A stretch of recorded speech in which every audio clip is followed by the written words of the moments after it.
Hey guys, you are watching your anime world. How are you all? Please support to subscribe this channel for watching new interesting stories. So in this video, we will see what if Deku activated destructive villainous quirk.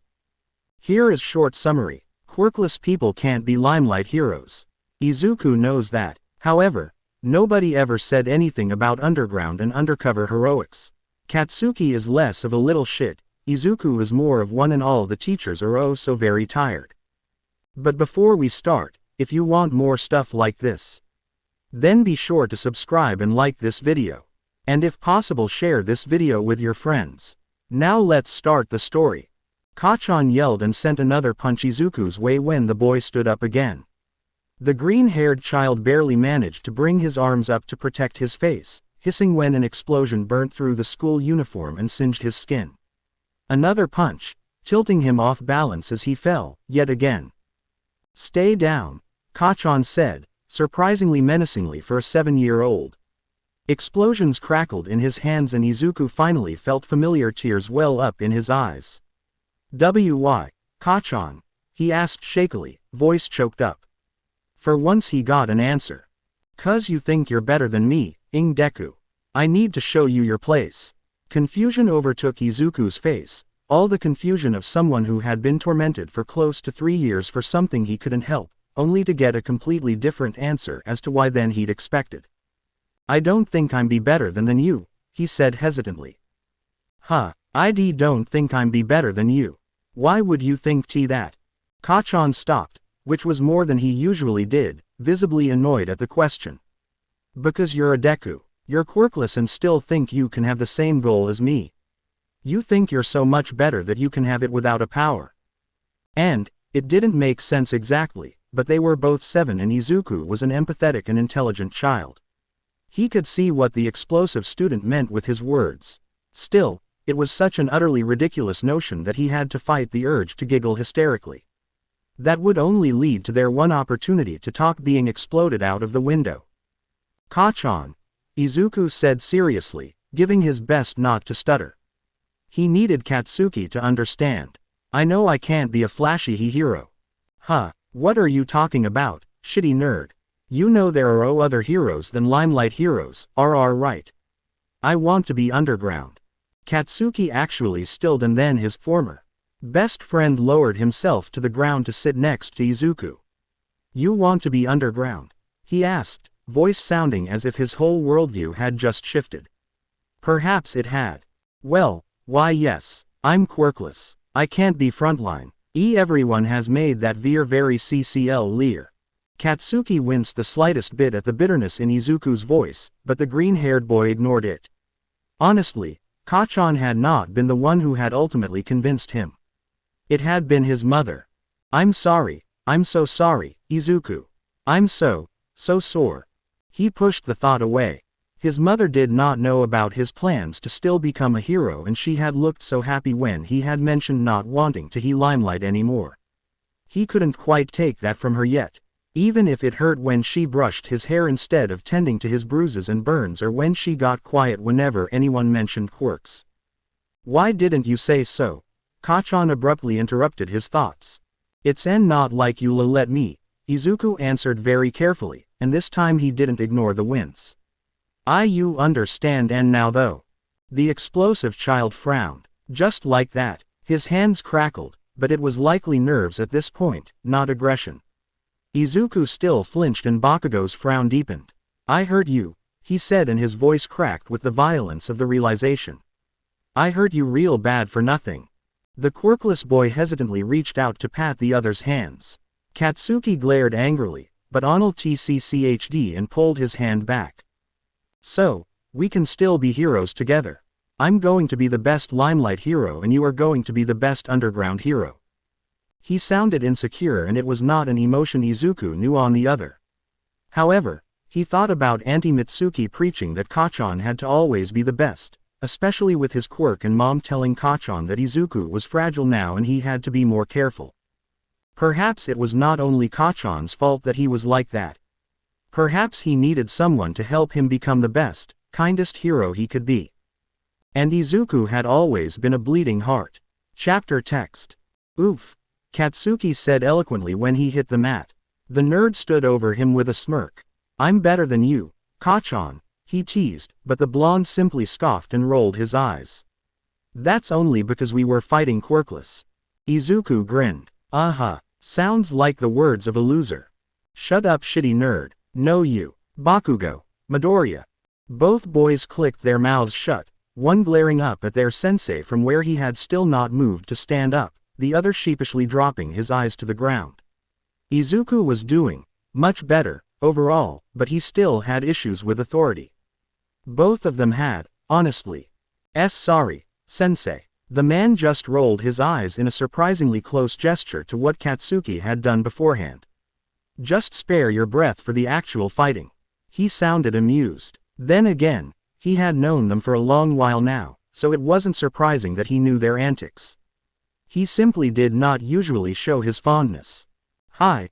Two voices chorused and Izuku offered Katsuki his hand to help him up, before both fell into familiar stances. After Katsuki had realized just how wrong he'd been when they were 7, it had taken them quite a while longer to become friends again. It was only natural. Their dynamic had changed after that and they were equals. It had been good for both of them. Not that it had fully stopped the bullying. Izuku was simply too good of a target and not even Katsuki's threats fully turned them away from the Quirkless boy. However, after he had gotten in a massive fight, one for which he once again did not get in trouble for, something that bothered him, they had started sticking to verbal insults. Izuku said that it was fine and that they should choose their battles. Which did not mean that Izuku did not choose every battle, like the hypocritical nerd he was. He kept stepping in between bullies and their victims, too quickly for Katsuki to stop him. Eventually the explosive boy had put his foot down that yes, it was what a hero did, but no, getting himself beat up was not a valid tactic. They had started at the dojo right after Katsuki had turned 8. It had taken a while to convince Auntie Inko to let Izuku join him. In fact, the woman's insistence that her son was too weak to do such a thing had gotten on Katsuki's nerves, even if he was well aware of the irony. However, Katsuki had eventually promised Auntie that he would not let Izuku fight anyone else but him and that they would stick strictly to Quirkless and weaker sparring. It had satisfied her, even if the words tasted like bile in his mouth, the feeling only more bitter at Izuku's dejected sigh. Not that they both didn't know it was a lie. Katsuki had no intention on going easy on the nerd and neither of them had brought it up when their sensei had put them in different pairs. Izuku needed to know how to fight if he wanted to be the best underground hero after all, and there was no way in hell that the explosive boy would insist on anything but Izu's best.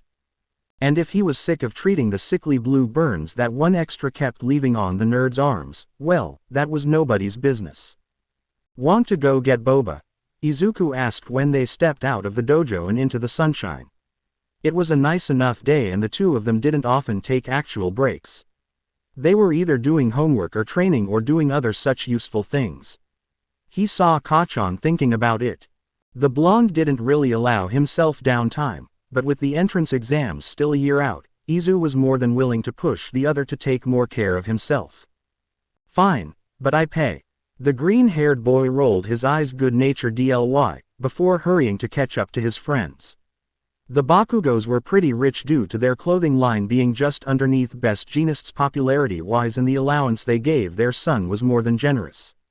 In exchange, Katsuki modeled for them and more often than not dragged Izuku with him. The blonde with the sharp features and the delicate green-haired teenager were rather popular. Not that either of them knew about it. Race you there. With that, Izuku was off, grinning as he heard swearing and the instinctive sound of an explosion behind him. Kachan had gotten much better at controlling when to release those and they no longer made him flinch. The 14-year-old skidded into an alley and scrambled up the wall with more or less elegant jumps. The two not only trained to fight after all. Shortly after they had started in the dojo, Izuku had talked Kachan into dancing. He claimed that the flexibility would come in handy, and since he'd had a point, Katsuki had grudgingly agreed. Auntie Mitsuki had not been elated per se. She had even made a few, too girly, comments that had left Kachan stony-faced for days, but she had definitely not fought against it as much as Mom had fought the fighting. Then again, Andy had always been weak to Izu's puppy dog eyes. When they were 10, Izuku had found a video of an underground hero online. It had been blurry and the black and white figure with swirly hair was very hard to see, especially since they seemed to leak darkness. It had still sent the boy down a rabbit hole to gather video material on not only that hero, but all underground heroes he could find. A thing they'd had in common was how fluently they moved, not only in a fight, but also when patrolling. Most used the roof. It had only been the next logical step to learn parkour. The two had to teach it to themselves from videos and online tutorials. The only parkour gym close enough did not offer classes to the quirkless. Something about liability. Katsuki wouldn't shut up about discrimination for 3 months after that uncomfortable thing. Izuku was mostly just resigned. Katsuki and Izuku reached their favorite boba shop at about the same time, which did not stop the former from claiming that he had won clearly. They bickered about it until they sat at their table in the corner, at which point they got too busy drinking the beverage to keep up the pointless argument. Their friendship had always been like this. "Want to come stay at my place tonight?" Izuku asked eventually, breaking the silence. "Auntie not home then?" "Nah, I'm pretty sure she is taking the shifts to avoid me at this point. Inko was always working. When she had been younger, she had had much more free time. He could remember it well, because they used to do stuff together or she would help him with homework or braid his hair. Most importantly, back then she used to tuck him in. However, eventually, she had started taking more and more shifts and at this point, she was almost always gone when Izuku was home, sleeping when he was at school. It wasn't for the money, he knew that. Back then, yes, she had even worked much then and she had always been tired, even if she tried to hide him. But now, they lived more than comfortably on all her paid overtime. It was fine though, he understood. He wouldn't want to spend time with a son like him either. "You got food?" Kachan questioned, stabbing his finger at Izuku aggressively for no reason as he did so. "Yup," the boy replied, popping the pea like he'd popped the cherry boba a second prior. His mother mainly ate at the hospital or just overall out and she tended to forget that her son needed food too. A totally understandable mistake, of course. She also just sometimes forgot to leave him money to buy the food he needed. Or she used up all the food he had bought when she was home. It was fine though, he never went hungry for very long. Kachan had long ago started bringing very large bentos so they could share. Auntie Mitsuki was pleased that Katsuki tried to build so much muscle, so she gladly sacrificed all the food. "Sure then." The blonde shrugged. "Let me text mom." Chapter text. Katsuki had quite a bit of his things stashed at Izuku's place, so the two had not needed to go to his house to get anything. However, in the morning they went over briefly before hurrying to school, to get the bento his mom had made him. They jogged to school after. School was same old, really. Both of them were intelligent. Katsuki was well aware of it, even if Izuku was less so. Honestly, how he could not know when his notebooks were filled with top-notch observations and analysis he knew the heroes would find impressive, well. The nerd's self-esteem had gotten better, but it was hard when everyone but Katsuki sought to tear him down. Case in point, they got a test back. The blonde had full marks and Izuku had a mark barely much better than passing, despite them having the same answers. They had studied together after all. But it did not do anything to bring it up other than earn Izuku detention. They had learned quickly that the teachers would not punish Katsuki to the point of punishing Izuku for him if he was even the slightest involved. Plus it wasn't as if Auntie, Mom or Dad wanted to help with the problem. Auntie had said that maybe Izuku simply needed to study more instead of relying on the teacher's kindness and Mom had suggested that maybe he could not do better while Dad had awkwardly said nothing. Katsuki had been so mad. He hadn't spoken to them for a week. It had not been appreciated. "You are exploding, Kachan," Izuku whispered from his place next to him. Indeed, there were small explosions crackling in his hands and the boy took a deep breath. Not now. He could let his quirk and frustration out after school. Right on cue the bell rang. The blonde shoved his test into his bag with a scowl and stalked out. Only to stalk back in a minute later when he realized Izuku was not following, because finger extra, Wing Extra and Blue Burn Extra had cornered him. He was just quick enough to catch sight of the probably blistering grip Blue Burn Extra had on Izuku's wrist. It was strange. His best friend hadn't gotten hurt in months. But instead of doing anything, he was simply staring at Finger Extra with two wide eyes filled with tears. This. Katsuki shoved his way into the group. "Off," he said, eyes alit with rage. They scurried away like the rats they were. The two didn't speak a word until after they had retrieved Izu's latest hero analysis for the future notebook from the pond. It was soaking wet, but the nerd still clutched it to his chest like a lifeline. "So what did they say to make you freeze like that?" Katsuki eventually said gruffly, voice more gentle than it normally was. He was not good at comforting talks. Or any other sort of emotional things.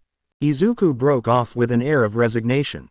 Sometimes when his feelings got too big for him, especially his anxiety, he didn't quite manage to squeeze out the words through the clog in his throat. He usually signed when that was the case. The two had started learning when it became clear that Katsuki might go fully deaf from his quirk. As it was, he wore a hearing aid now. However, Izuku didn't sign. Instead, he fiddled with his hands as they walked, eyes downcast. Katsuki bit his lips, but gave him time. The silence stretched, only broken occasionally by small pops in his hands. Eventually Izuku did sign and Katsuki almost wished he didn't. They had reached an underpass, so for a moment he hoped that he had misread the signs due to the shadows, but the look on Izu's face told him clearly that he hadn't. He said maybe I'd get a quirk in the next life if I did everyone a favor and took a swan dive now. They had said a lot of vile things to the nerd before. Called him useless, a waste of oxygen, sometimes even a villain for having somehow convinced Bakugo to spend time with him. But this was a new low. Izuku clearly knew so too. "Shit, nerd, I'm so." Before he could say anything more than that, they were interrupted by something slimy forming in front of them. Immediately he shifted into a battle stance and he felt Izu do the same next to him. "Oh, you will do as a lovely plain meatsuit," the thing crowed. "Thanks, but not thanks," Izuku replied, every ounce of his stutter gone. Katsuki blanked for 1 second at the blatant sass coming from his best friend who was usually so polite, bordering on timid with adults. It was too long of a pause for Izuku used it to firmly insert himself in between them as the slime villain launched for them. In an instant Izuku was surrounded and Katsuki saw it trying to force itself down the green-haired teen's throat. "Izuku!" he yelled, explosions popping warningly. Sadly, there was not much he could do, so he simply started clawing at the slime. It didn't do anything and he could quite literally hear the other drowning right next to him. "Let go of him!" Katsuki screamed, not even unaware of the tears running down his face. "Let go of him, you Don't worry. Not much longer," the villain said, almost sounding genuine. "What was wrong with this dude?" "Detroit Smash," a familiar voice boomed through the underpass and at this point Katsuki felt like he was going to faint from stress. All Might punched the air. The villain. It was not quite clear from where Katsuki was standing and the villain got splattered all around him. Before the mental image of that could further disturb him, Katsuki had caught Izuku who was unconscious, lowering him to the ground. "Izu, nerd, wake up." The boy checked for a pulse, hands shaking and only doing more so when he found one, albeit in relief. He could hear All Might calling an ambulance, but other than that, the man was not being very helpful. No, that was unfair. Luckily, before Katsuki could go off on the only awake and unbottled target for his helpless rage, Izuku coughed weakly, viridian eyes fluttering open. He tried to speak, but he only managed a wet noise, before he coughed again and then turned to the side to retch up quite a bit of slime. Katsuki felt nauseous at the sights. He rubbed the other's back soothingly.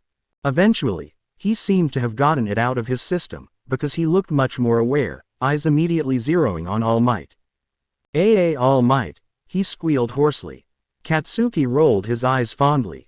"My boy," All Might said, still much too loud, but by far not as booming as before. "Would you like an autograph?" He moved before Izuku had even finished nodding, taking the notebook that had fallen discarded to the ground and opening it to a random page to sign it. Apparently, it was dry enough for that now. Now I must really go, All Might said. No wait. Izu started, and that alone should have tipped Katsuki off. But honestly, this was a new kind of idiocy. Katsuki would kill the nerd if he survived that flight. Chapter text. Flying after having just emptied one's stomach because one had almost drowned was not the best idea. However, All Might's suggestion to let go was even less of one. Honestly, he knew it had been stupid, but All Might had to know that normal people did not survive such heights. Maybe if you did everyone a favor and took a swan D. No, absolutely not. They landed on a roof and Izuku shakily let go of the number 1 hero's leg. Kacchan would kill him, he was sure of this. That was an exemplary stupid thing to do, my boy, All Might said. He honestly had a point. It was one of the stupider things he had done in his life, but he couldn't help it. He would likely never see the hero this close again, and he just had to ask. Katsuki's support was great, it was enough most days, but he would really like someone else to at least hear him out long enough to make an informed decision on his dream. Just. Before he could say anything further, the form of the number 1 hero started to smoke, and then he shrunk, coughing up liquid much like Izuku minutes prior. Except it was not slime, but blood, and Izu couldn't help but fret over the hero, asking him if he was okay. Guilt started to rear its ugly head. Had he done this? It's quite all right, young boy. I got injured in a fight a while back. I trust you not to let this secret out. The boy stuttered out an affirmation and bowed. Now what did you want to ask? Tears welled up in his green eyes. The man had remembered. Then again, he guessed it was fairly hard to forget when you just flew through the air with a 14-year-old on your leg and then revealed a national secret to said 14-year-old by accident. Oh no, he now knew a national secret, didn't he? With an effort, Izuku stopped himself from panicking. Well, panicking more. He started, before taking a deep breath. Can someone without a Quirk BB become a hero? All Might's eyes softened into pity. No. Izuku opened his mouth to elaborate that he meant underground, that he knew that he couldn't realistically be a heavy-hitter frontline hero, but he didn't get the chance. I'm sorry, my boy, but you have to be realistic. Maybe you could become a policeman. They do great work for the community.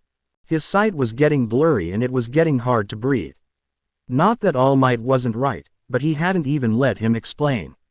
And did he really have to use the word realistic?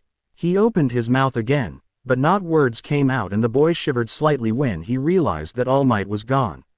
He had left him on a roof, after crushing his dreams.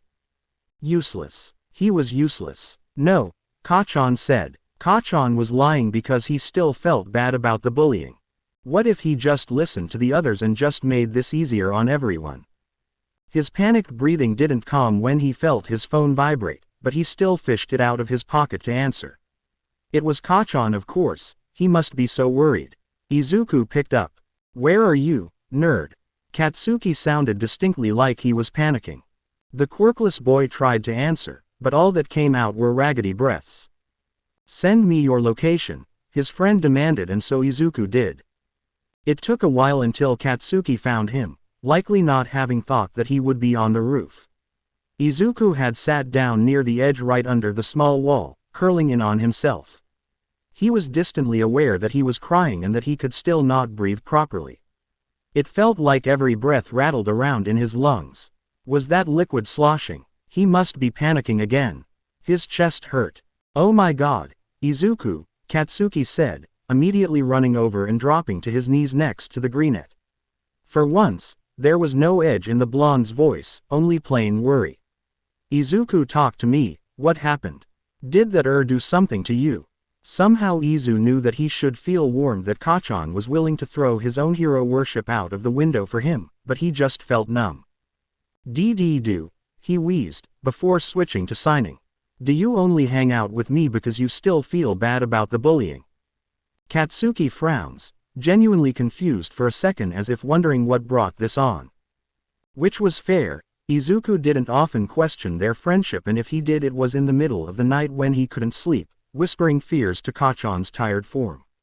Or calling him. After Izuku had once talked himself into ending his friendship with the explosive teen for the latter's sake, during one of the nights when they hadn't had a sleepover, Kachan had made him promise to always call him if he had such thoughts again. No, I mean, I do still feel bad about it, because it was a shitty thing to do and who knows if all the other extras would around with you that much if I hadn't started it. But I hang around you cause I like you, nerd. You're quite literally my only friend. Kachan gave a scoffing chuckle at the last remark. And honestly, I'd much rather only have you than hang around with those idiots at school. Izuku sniffled, still breathing poorly, so Katsuki kept talking. Do you realize how funny and smart you are? Hell, you made me into the person who can actually be a hero. The greenette wasn't sure if he should believe this. Wait, no, this was Kachan. Kachan didn't lie, especially not to spare someone's feelings. The boy tiredly reached up to rub his eyes, breath hitching when he felt strong arms wrap around him. Where Izuku was agile and toned and fast, Katsuki was muscled and strong. Not that he wasn't agile too, but that was mostly due to having to use his quirk properly. He told me ICCA can't be a hero. Silence, only broken by what Izuku knew to be Kachan's enraged breath. He did what? Did you tell him you want to be an under? Not that it would be okay otherwise and to then leave you alone on RO. For probably the first time in the blonde's life, he trailed off awkwardly. Right, the suicide baiting was a touchy thing for Kachan too and they hadn't had the chance to talk about it. Didn't get a chance to tell him. Another huff from the blonde. Well, his opinion is trash then, he said so bluntly that Izuku couldn't help quirk a smile. How about we get boba and then design our hero costumes? Izuku hesitated, but then he gave a small nod. It wouldn't do to wallow in misery. Perfect. Mine will be the best hero costume ever. Izuku rolled his tearful eyes fondly. Chapter text. Put Your Hands Up radio was softly playing in the background as the two boys worked on different things. Kachan seemed to be sketching his hero costume yet again, or perhaps he was drawing something different. After Izuku had broken his wrist in a training mishap when they had been 11 and had asked the blonde to draw one of the heroes for his notebooks, the explosive boy had discovered that he quite liked drawing. It soothed him. However, Izuku thought that their hero costumes already looked really good. Not that he would stop Kachan from redrawing it. The slime incident was now a few months back. Izu had gotten violently sick from the slime and had ended up in the hospital afterwards. Neither Mom nor Auntie Mitsuki had been very amused and they had both been grounded for 2 weeks afterwards. Which, fair, but in their defense, they had not thought about the slime carrying potential diseases. Izuku was clicking through the UA website, humming along to the music on the radio. He was just checking again what they had to submit. It wouldn't do to not get in because of a stupid mistake. When he clicked out of it, his eyes caught on the other departments. He had never really looked into them before, but now he was curious. The general education track still only took the top students, 40 of them. They were taught in a way that could kickstart any career later, but most of them went into the analytical and otherwise needed non-hero, non-support, non-business roles in the hero industry. The support course had both the inventing speciality and the design speciality. Izuku thought that if Katsuki wasn't so set on becoming a hero, he would likely enjoy design as well. They were the ones actually approving and bettering the hero costumes. The third one was the business track. They were supposed to market the heroes, although it too held two different specialities. For one, there was the advertisement direction, which was more based on how exactly they would portray the hero, and then there was logistics, which was more math and statistics from what Izuku understood. He thought that if his life had taken a different direction, he might have appreciated that track as well. The boy was just about to exit the website, when he saw that there was another department. That was strange. He had never heard of another one. It was simply labeled with, under. The greenette frowned and clicked on it with a sudden sense of trepidation. Kachan, he said, trying to keep the alarm out of his voice. I think you should see this. The blonde looked up in confusion, before rolling his eyes and trudging from the bed to the desk where Izu was sitting. That's an empty website, nerd. Yes, I know. Why am I looking at this? Kachan sounded supremely unimpressed. Izuku simply pressed the back button and he heard the exact moment Kacchan realized what they had been looking at. The sharp gasp was followed by an expletive. "I have never seen that before," the blonde admitted. "Why is it empty though?" The quirkless teenager hummed thoughtfully. "Do you think there is an unknown underground track at Ua?" Katsuki clearly considered it. "Wouldn't it be hard to hide that? Sports festival and publicity and all that." Izuku shrugged. "They could just not participate in the sports festival. And really, if they have it public like this, they can't be accused of keeping it a secret. Maybe it's empty to not advertise the information since they don't necessarily want anyone who doesn't consider going into the underground to know more about it.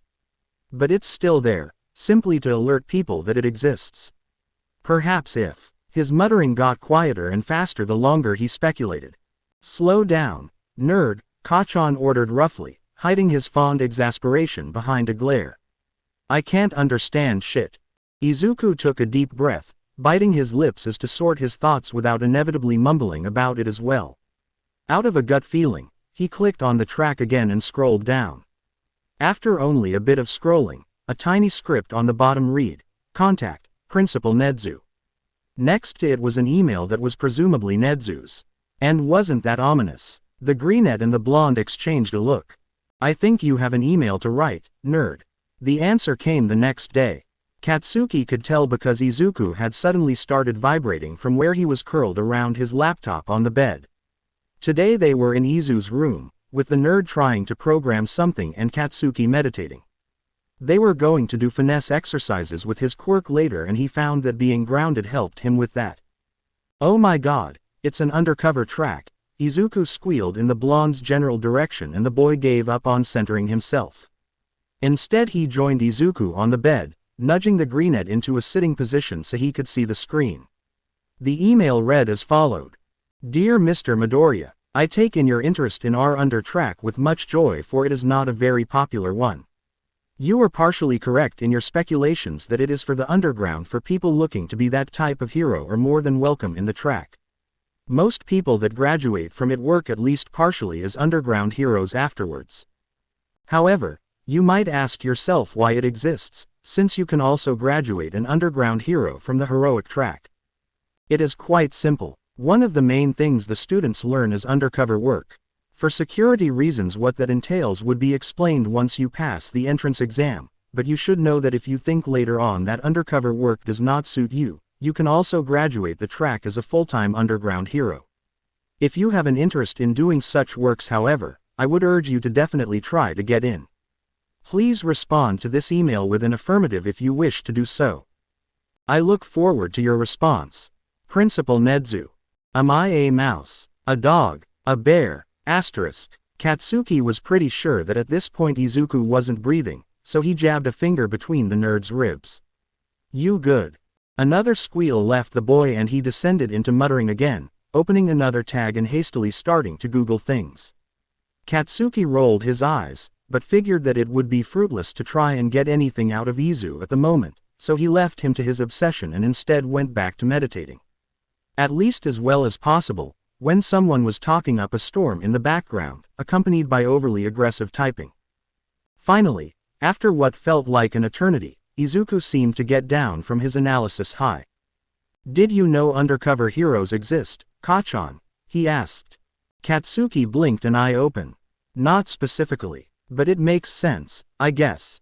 He could see the nerd nodding so enthusiastically that he almost fell off the bed and it made him bark out a laugh as he opened both eyes. Izuku blushed, before waving his hands up and down as if to say that it was irrelevant. Okay well, I think I would be a good undercover hero. Honestly, Katsuki had half expected something like that after he had read the email. Izuku just wanted to help people and going undercover had great potential for that. Especially if he could do a double career. It sounded like he was made for that. Apparently he had been quiet for too long, because Izuku soldered on.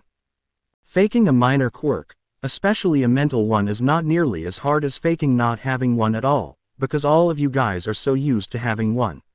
So being quirkless would actually give me an advantage for once. Katsuki nodded. The nerd had a point. Besides, Nedzu said that you can also just become an underground hero. I would probably learn more useful things than in a class full of limelights, and the entrance exam would be more suited.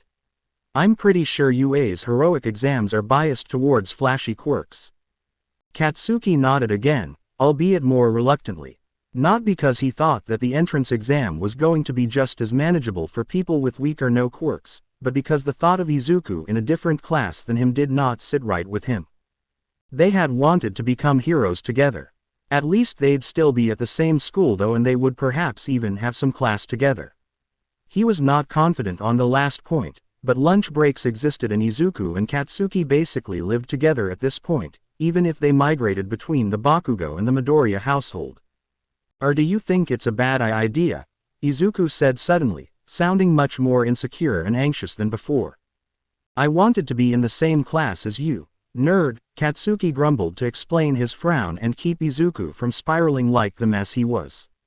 It worked quickly, for Izu's shoulders relaxed and straightened. But I think it would suit you perfectly, to be honest. Izuku sent him such a bright smile that Katsuki wondered if he could get blind from such a thing. I'll write the email then, Izuku said softly, looking ridiculously happy. What should I study for the entrance exam? What do you think it will be? Katsuki smiled fondly as a different kind of worrying started. Chapter text. Despite the early time, Izuku was already talking Katsuki's ear off as they drove to Ua.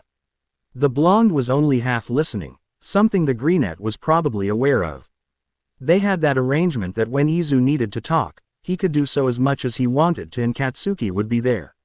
If the teen truly wanted for something to stick, he would tap his hand to let him know, so for now he let his thoughts wander. It wasn't that he was overly nervous. In fact, he was fairly sure that he would pass the exam and just as sure that Izuku would pass his. However, the pressure was getting to him a bit. The old hag hadn't stopped telling people that her son would get into UA. They all talked like they were already sure. Plus, the nerd was so unbearably nervous that he couldn't help some trepidation rise in him. At the entrance they split with the promise to reunite for lunch. The test rooms were alphabetical and B was not with them, so they had to go to different rooms. The written exam was almost deceptively easy. Then again, the two of them had been studying for it for months and they were both of different kinds of intelligence, which made it easy to push each other. Still, he couldn't help but check the time they had left, tap his pencil rapidly against his hand and then go to check the answers yet again. He only changed one of them and he left for lunch feeling even more confident than before. Izuku was already there, talking a mile a minute about how anxious he was because he had been able to check his answers 5 times. Katsuki smirked and dropped into the seat next to him. Only 5 times, he teased. It turned out that the under's physical exam started a full hour earlier than the heroic department's, so Izuku had to leave halfway through Katsuki's break. The absence of his friend made him grumpier than usual and he ended up just meditating for the rest of it. It was a hard endeavor because those hero hopefuls were loud. The blonde gritted his teeth, but didn't turn off his hearing aids so as to not miss the announcement to assemble in the auditorium. However, he couldn't help but feel elated when Izuku came back outside and asked him a question with a sunny smile. 1, 2 and 3 pointers, ignore the 0-pointer and avoid glasses because he has a stick up his ass. Got it, Katsuki muttered to himself after the tutorial, because that's what he would have said if Izuku was still here. A purple-haired dude next to him sporting large eye bags snorted, but didn't comment. Katsuki simply gave him a smirk and then concentrated on warming up. He especially took care of his wrists. They were his most vulnerable part after all. And start, Present Mike shouted somewhere above them. Katsuki didn't even hesitate. This exam was so unbelievably cool. Well, the part they knew of so far. Apparently their track had 2 practical tests, since it was geared towards both underground and undercover heroics. There weren't a whole lot of other testies. There were 7 in total, which didn't surprise Izuku at all. Not many people wanted to be underground or cared enough about it to send an email to Nedzu. So far he hadn't spoken to any of them, everyone much too nervous as they sat tensely in the half-empty classroom. A woman he had never seen was explaining the first part of the exam to them. She had purple hair and a teardrop falling from her glasses. Much like all the student hopefuls, her quirk was not obvious at a first glance.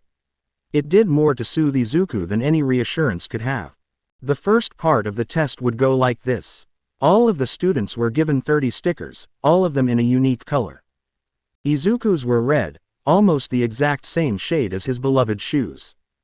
Their task was to get a sticker on every staff member they could find within an hour. If they got caught either before or during putting on the sticker, that point was immediately discounted and they could not get a point from that teacher anymore. They counted as caught if the teachers were suspicious that they were bringing on a sticker, so they didn't necessarily have to be out of sight. However, as soon as they were out of sight after putting on a sticker, the point immediately counted. The testing ground. The whole school. Izuku was positively vibrating, and much to his surprise he was not the only one. A girl with bubblegum pink hair was shaking almost as much as he was, excitement in her eyes, and a boy with red skin was rapidly shaking his leg. The rest of the students were either calmer or hid it better, but Izuku instantly liked bubblegum girl and red boy. With that, good luck, the teacher concluded. Everyone immediately scrambled to their feet and passed the teacher to get outside. As he passed her, Izuku brushed against her sleeve, leaving a bright red sticker behind. His heart thrummed in his chest. He giggled nervously when he turned the corner, now officially with his first point.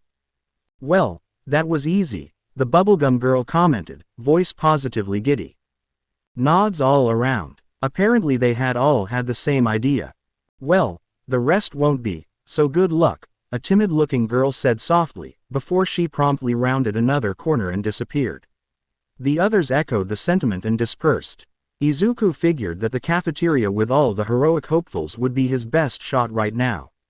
At least he could probably get lunch rush. The cafeteria was indeed still obnoxiously full. Izuku grabbed one of the trays. The line to get lunch was still going, despite over an hour of lunch having already passed. Perhaps people had just waited to get here or something. Izuku had shared Katsuki's bento as always, so he wasn't entirely sure just how long the line had been. The boy did his best to act natural, even as he clutched the tray tightly. The boy behind him had blonde hair with a lightning bolt pattern, so Izuku took a deep breath and then struck up a conversation with him. "I love your hair," he said, wincing slightly when his voice got out slightly too loud. "Whoopsie. Thanks dude," the blonde replied with a bright smile. "Does it have to do with your quirk?" The rest of the waiting was spent trying not to get distracted by how cool the boy's quirk was and skillfully deflecting any questions regarding his own. He learned that the boy's name was Kaminari Denki and that he was planning on entering the heroics department, not that it surprised Izuku. He did seem the hero type much more than support or business, and virtually nobody only tried for general ed. Soon enough it was Izu's turn, and he didn't even try to stop himself from squealing when faced with the cooking hero. My god, your lunch rush," he exclaimed rapidly, a blush spreading over his face. It was easy to be himself and non-conspicuous when he allowed himself to fanboy. "Why, you're so cool. Is it true that you once fed like 1,000 people on your own?" The hero seemed distinctly pleased at being acknowledged, and when Izuku ordered a bowl of plain rice, he even praised his taste. However, as soon as the hero turned to get said rice, Izuku reached out and brushed his hand against the hero's back, leaving a sticker there. Then he immediately ducked and rolled out of sight underneath the counter. Once again his heart was beating in his ears, and he was acutely aware of Kaminari staring at him as if he lost his mind. "Oh, very good," the hero said, sounding amused and not at all annoyed as Izu had feared. "Do you still want the rice?" Since his point now officially counted, Izuku stood again, brushing off his clothes. He was blushing so hard that he wondered if one could spontaneously combust. No thanks, lunch rush, sir," the boy said so hastily his words almost slurred together. "You are really super cool though." With that he snatched his tray with an awkward half wave towards the pro and Kaminari, before stalking off. After he put the tray back, he checked the timer he'd been given. 45 minutes to go. On his way out, he spotted Midnight eating by herself, probably to make some of the teacher easier targets, and leaving a sticker on her was child's play after that. Where to next? Outside also had to have a teacher chaperone, right? The boy casually strolled outside, ignoring Kachan, who was apparently meditating. His eyes instead got caught on Vlad King. Unfortunately, the pro was standing with his back to the wall, watching all the students suspiciously. Izuku had never hated more to be right about easier and less easy targets. Thoughtfully, he walked towards Katsuki. Nobody had said they couldn't employ outside help, and someone with an explosion quirk made for an excellent distraction. "Hey, Kachan," he said brightly, causing the boy to open his eyes in confusion. "Oi, nerd, I thought you were testing." Izuku's smile got even wider. "Yeah, about that. I need a distraction. You up for it?" Perhaps he should have been worried about how positively gleeful Katsuki looked, or about how quickly one other heroic hopeful, a purple-haired girl with an earlobe quirk, let herself get roped into it. Izuku quickly and purposefully made his way inside. Kachan caught his wave, and then the show started. He could not hear exactly what Katsuki was yelling at the girl, Jiro apparently, but he could see the explosions going off in his hands. Jiro was quick to extend her earlobes and stab them in Kachan's general direction. At this point, due to the loudness and the explosions, they were making quite the spectacle, and Izuku saw Vlad King sigh and scowl, before he stalked over to the students. Bingo! Izu shadowed him, walking after him as if he was just coincidentally enough walking in the same direction. However, he probably needn't have even worried. It seemed as if two students fighting was enough for Vlad King to forget about sticker attacks, and the greenette placed his fourth sticker of the test. Next to him the red-skinned boy appeared out of nowhere. Izuku barely swallowed his yelp. The boy winked and placed his own sticker, a neon yellow one, before he promptly disappeared again. Izuku gave Katsuki and Jiro a thumbs up from behind Vlad King's back and disappeared into the crowd. The last thing he heard was Jiro assuring Vlad King sweetly that Kachan, Izuku almost choked, and her had been friends for a long time, and that they were simply trying to fire each other up. Chapter text. The test started swimmingly. None of the others had started right when Katsuki had, so he had quite the head start, propelling himself forward with his explosions. There, the first robots. Very quickly, he got into the swing of things. He was lucky. As him and Izuku had predicted, the exam was catered towards people with flashy quirks, but Katsuki's quirk was even more uniquely suited. Metal exploded easily, or at least this hunk of metal did. "Ah shit," he heard, and then someone behind him screamed. The blonde immediately whipped around to see eyebags from earlier. He seemed to have been hit by one of the robots, and honestly, his wrist looked like it had a rather odd angle. Katsuki swallowed sudden nausea at the rather gruesome sight, before moving to intercept the robot before it could do more damage. It exploded, and the team turned back to eyebags, who was looking at him with an unreadable look. "You shouldn't, Konti," Katsuki began, even if it pained him to say that. "It must hurt to lose a chance like that."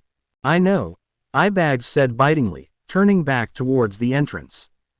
Katsuki shrugged. There wasn't anything more he could do, since eyebags was clearly looking to hide and not make his whole way back with a broken wrist.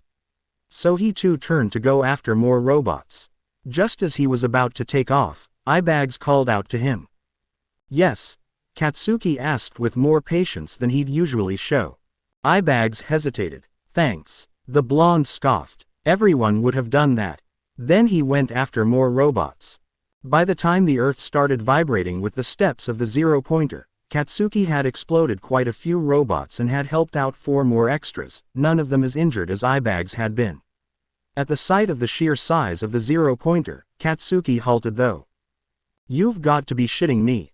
Then he promptly went to hunt more robots as far away from the zero-pointer as possible. He was not dealing with that, nope. After that the exam was over quickly. Izuku had texted him that they'd take another 30 minutes, so he settled in to wait. The purple-haired kid who had broken his wrist walked past him, face sullen and wrist bandaged, if decidedly unbroken.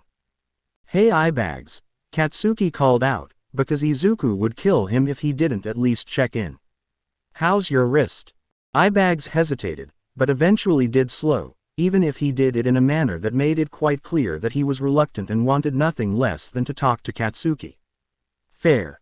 Better," he replied. The two stared at each other. Well, that answered the question if anyone could have social skills as bad as Katsuki. "Nice." Awkward silence reigned. "Cool," Katsuki said. "Yeah, cool," the boy replied. Another beat of silence, then eyebags started walking again. Katsuki realized only when he told Izuku about him that they hadn't even exchanged names. Awkward. The exam got harder after that.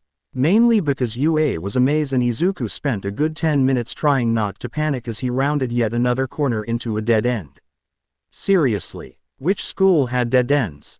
However, he quickly brightened when he saw two of the students he recognized from the explanation. One of them was the timid girl with pastel hair and the other was a gray-skinned boy with brown hair and a sullen look on his face. He was limping and the other girl was helping him along. "Oh no, do you want my help getting you to the infirmary?" Izuku rushed out, eyes widening with worry. Had the boy fallen wrongly? The two looked up and limping boy raised an eyebrow. "Yes, you can help us." Both of them looked at him significantly and Izuku blushed when he realized that they were pretending. Of course, whoever worked in the medic office was a staff member too.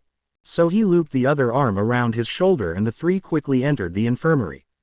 It was Recovery Girl. It was all the Greenette could do not to freak out again. "How did you get injured already, dearie?" the woman said in an exasperated voice. The boy frowned harder, glaring at his foot as if it had personally offended him. "I was trying to warm up for the exam," he ground out. Then, he added hopefully, "But you can fix it, right? Please, I can't miss the exam." Recovery Girl nodded and came closer to them. "Of course, but you'll have less energy." Gray-skinned boy managed to look dejected and elated at the same time. He was honestly a rather spectacular actor. It wasn't entirely clear what had tipped Recovery Girl off, if it was one of their expressions or if they had tensed or anything, but she suddenly narrowed her eyes at them. "You are taking the under exam, aren't you, dearies?" Timid girl's face fell and Izuku felt disappointment rush over him. It was fine, only a point, but he still felt like a failure. It had probably been him that had messed up, hadn't it? "I was almost fooled," Recovery Girl said in an obvious attempt to comfort them. Gray-skinned boy shrugged. "You win some, you lose some." They separated again outside, but not before Izuku thanked them for letting him participate. He checked his timer. 10 minutes and he only had 4 stickers. He felt himself starting to shake a little. How many did the others have? How many were they expected to get? He heard them before he rounded the corner and as such he restrained himself from doing so, pressing his back flat against the wall again. "But Shota, come on, you have to admit you were a bit impressed with that." Present Mike. Izuku recognized his voice easily. "I was not. He probably had some kind of quirk, because we didn't even see him. So, he is still so far the only one who got a sticker on you." Clearly teachers. But how could he get a sticker on someone who apparently was hard to get, especially when the two of them were together and vigilant due to literally talking about the test? Someone tapped his arm and the boy flinched violently, pressing his hand to his mouth to stifle his noise. The teachers didn't react, so they didn't seem to have heard. Bubblegum Girl stared at him with a mix of concern and amusement. "Sign?" she asked. "In sign, obviously." Izuku nodded shakily. "I need distraction. Help." It was clear that she wasn't fluent, but she was still comprehensible. Izuku tilted his head as he analyzed the situation. She probably had some kind of stealth quirk or she was just damn good at walking quietly, but those two were obviously vigilant so she apparently couldn't do it herself. There was no rule against working together, as had been proven with the 2 infirmary students. Come to think of it, there was also no rule that he had to put the sticker on them. He only had to get the sticker on them. Wording made all the difference. "If I distract, you can put both our stickers on them." The girl frowned as she concentrated, but then she nodded, holding out her hand to receive his stickers. She then broke off him to circle around. Hopefully she knew the way. Maze. He checked his timer again. 7 minutes left. He gave her another minute, before he took a moment to summon tears. It was easy. He had always been a crybaby. Then he rounded the corner.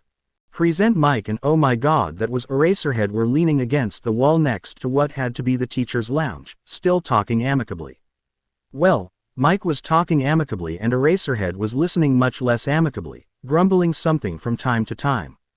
They both tensed when he turned the corner. However, their suspicion quickly turned into outright alarm on Mike, face and mild one on Eraserhead's when they saw that he was crying. Izuku gave a truly heart-wrenching sob as he got into the act. It wasn't hard to tremble with all his adrenaline and his fear of teachers. I, he started, huffing in frustration and gulping in air as the tears still streamed. Shish, little listener, present Mike said, much less loudly as he crouched down. Eraserhead hovered next to them, somewhat awkwardly. Take a deep breath and then try again, okay. Izuku gave a desperate nod, starting to feel lightheaded. Whoopsie the second, so he took some more breaths, letting it even out eventually. IIG got lost, he started, wincing internally at how pathetic he sounded. Gods, they must think he was such a loser. But he saw Bubblegum Girl, he should really exchange names with his partners in crime. This was getting tedious behind them, so he continued to sob softly. It's okay, little listener. Where did you want to go? Izuku gave a miserable shrug. The auditorium. F for the H heroic exam. Eraserhead raised his eyebrow, but didn't comment. Him and Present Mike exchanged a glance, and much to Izuku's relief he saw Bubblegum Girl retreat again. She gave him a thumbs up, much like he had done with Katsuki and Jiro earlier. Now he just needed to get out of their view again. Could you describe the W-way? Izuku hiccuped. Why don't you come with us? We need to get there anyway right about now. Izuku hid his horror by giving a timid nod and dropping his eyes. Well, right this way. The two turned and Izuku took the moment to quietly inch back and then promptly dash around the corner. Success.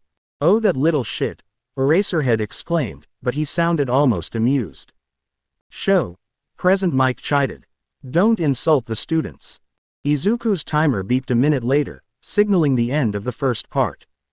Chapter text. He called you a little shit, Bubblegum immediately crowed when Izuku re-entered the classroom.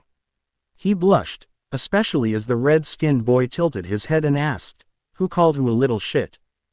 So Bubblegum told the story of how they had gotten a sticker on Eraserhead and Present Mike and how the former had not reacted favorably to it.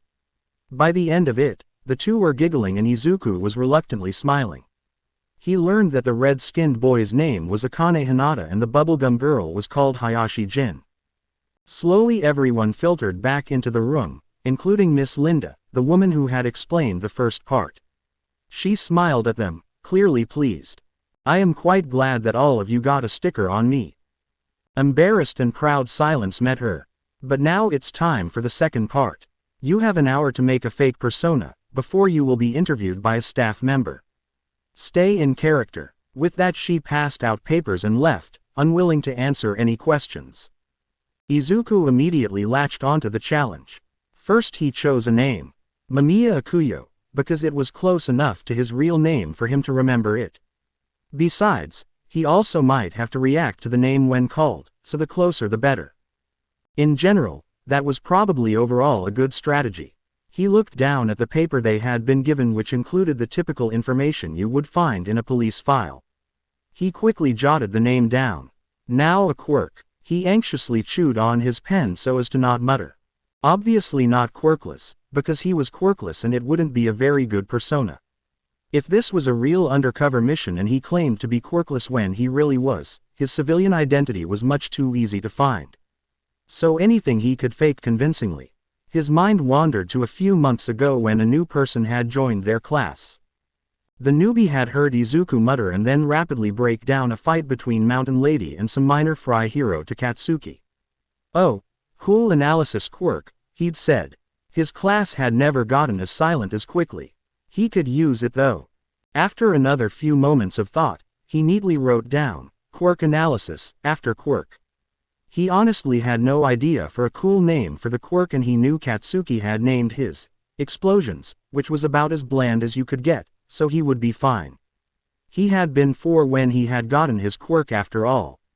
It had manifested after he had watched his mom's Quirk, which was, oh. This whole new backstory thing was harder than anticipated. His mother's Quirk was a computer analysis Quirk and his dad's was non-harmful illusions of Quirks he'd seen. That could merge into the Quirk he claimed to have, right? He bit on his pen harder. Quirk theory was just so fascinating. He didn't have the time though, so he quickly filled in the rest. Miss Linda came back after an hour to take the papers back, making several students panic briefly when they realized they would have to do it without an answer sheet.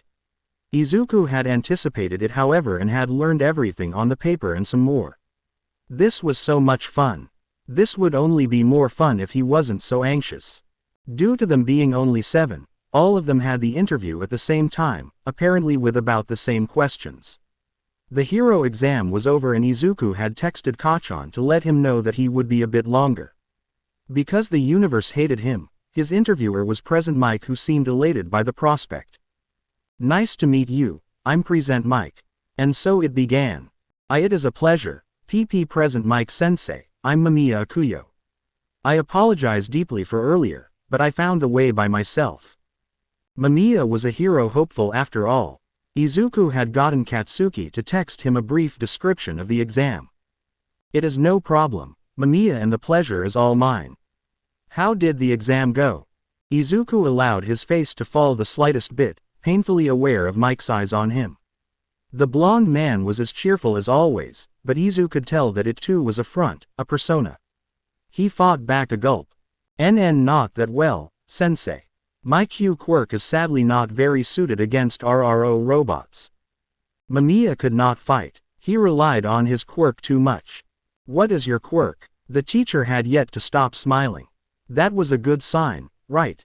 Izuku had zero idea how he was doing. For all he knew he could have already failed. "Quirk A analysis, sir," Izuku replied full of pride. His stutter receded as he got more comfortable.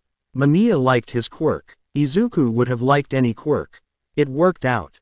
"Would you demonstrate?" Mike said, and now his friendly eyes held a distinct glint. A scary glint. "Perhaps on my quirk, if you would." "Of course, Present Mike." This was fine. Izuku had 8 sides on the pro. It was fine. His head was gapingly empty. "Mamiya?" the man prompted. "My quirk takes a second to see charge," Izuku replied, but there was a slight edge of panic in his voice and he knew Mike had caught it too. Suddenly his notes rushed back. "You have a voice-based quirk. It makes your voice louder, so loud in fact that it can even make people's ears bleed. Due to the pitch, you are able to break glass and other things that need a high F frequency, although it was never made public if that was actually part of your quirk or if it was voice training you went through." He was in his element now. The test started to be fun again. "You obviously do have voice training, which shows in your singing voice. It makes sense for all voice-quirked heroes. I wonder if you could adjust your frequency in a way that would make you audible to only dogs, for example. If the pitch is a part of your quirk you should be able to, especially paired with the loudness factor. You sometimes lose control over it, so your quirk is definitely partially coupled with your emotions, something that is not very well known. I think if you had a certain support item that could let you project your voice in a wall sort of direction, you would be able to quite literally make barriers due to the vibrations." Present Mike's eyes had gradually gotten wider, especially as Izuku showed no sign of stopping, years of ideas and theories getting past his brain-to-mouth filter. "Thank you, Mamiya, that's quite enough. An impressive quirk you have there." His voice held a hint of the same glint as his eyes now and he clearly had trouble stopping himself from cackling. The man asked some more questions about his hobbies and where he went to school and about what quirks his parents had, something that had not been on the file, since there was no column for it. Izu was glad that he had been prepared. "Well then, Midoriya, that concludes the exam," Present Mike said amicably, grinning reassuringly at the teenager. "Already?" Izuku squeaked, before promptly blushing. "Would you like to keep going?" the blonde hero asked, amused. No, Present Mike gave him a "thought so" look, before standing to lead him outside. The greenette began, now not Mamiya anymore, who was much bolder than Izuku and therefore having trouble phrasing what he wanted to say. Present Mike didn't rush him. Tell Eraserhead I'm sorry." The hero once again looked baffled. "You know Eraser." Izuku felt his blush getting stronger. This was great. Just splendid. "I'm a FF fan," he said softly, and this time Present Mike didn't hide his cackle.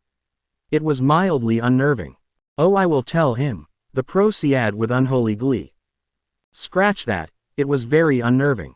Thanks, Izuku squeaked, before backing away as quickly as he could without being impolite. He had a human bomb to find. Chapter text. Letters came too much later, if you asked Katsuki. Not that he wasn't confident, but his mom was being annoying about it and Izuku would not stop talking about it. So when the greenette knocked up a storm on his door, having raced over with a letter clutched in his hand and the old hag looking over his shoulder, he couldn't help but feel relieved. He closed the door into his mother's face.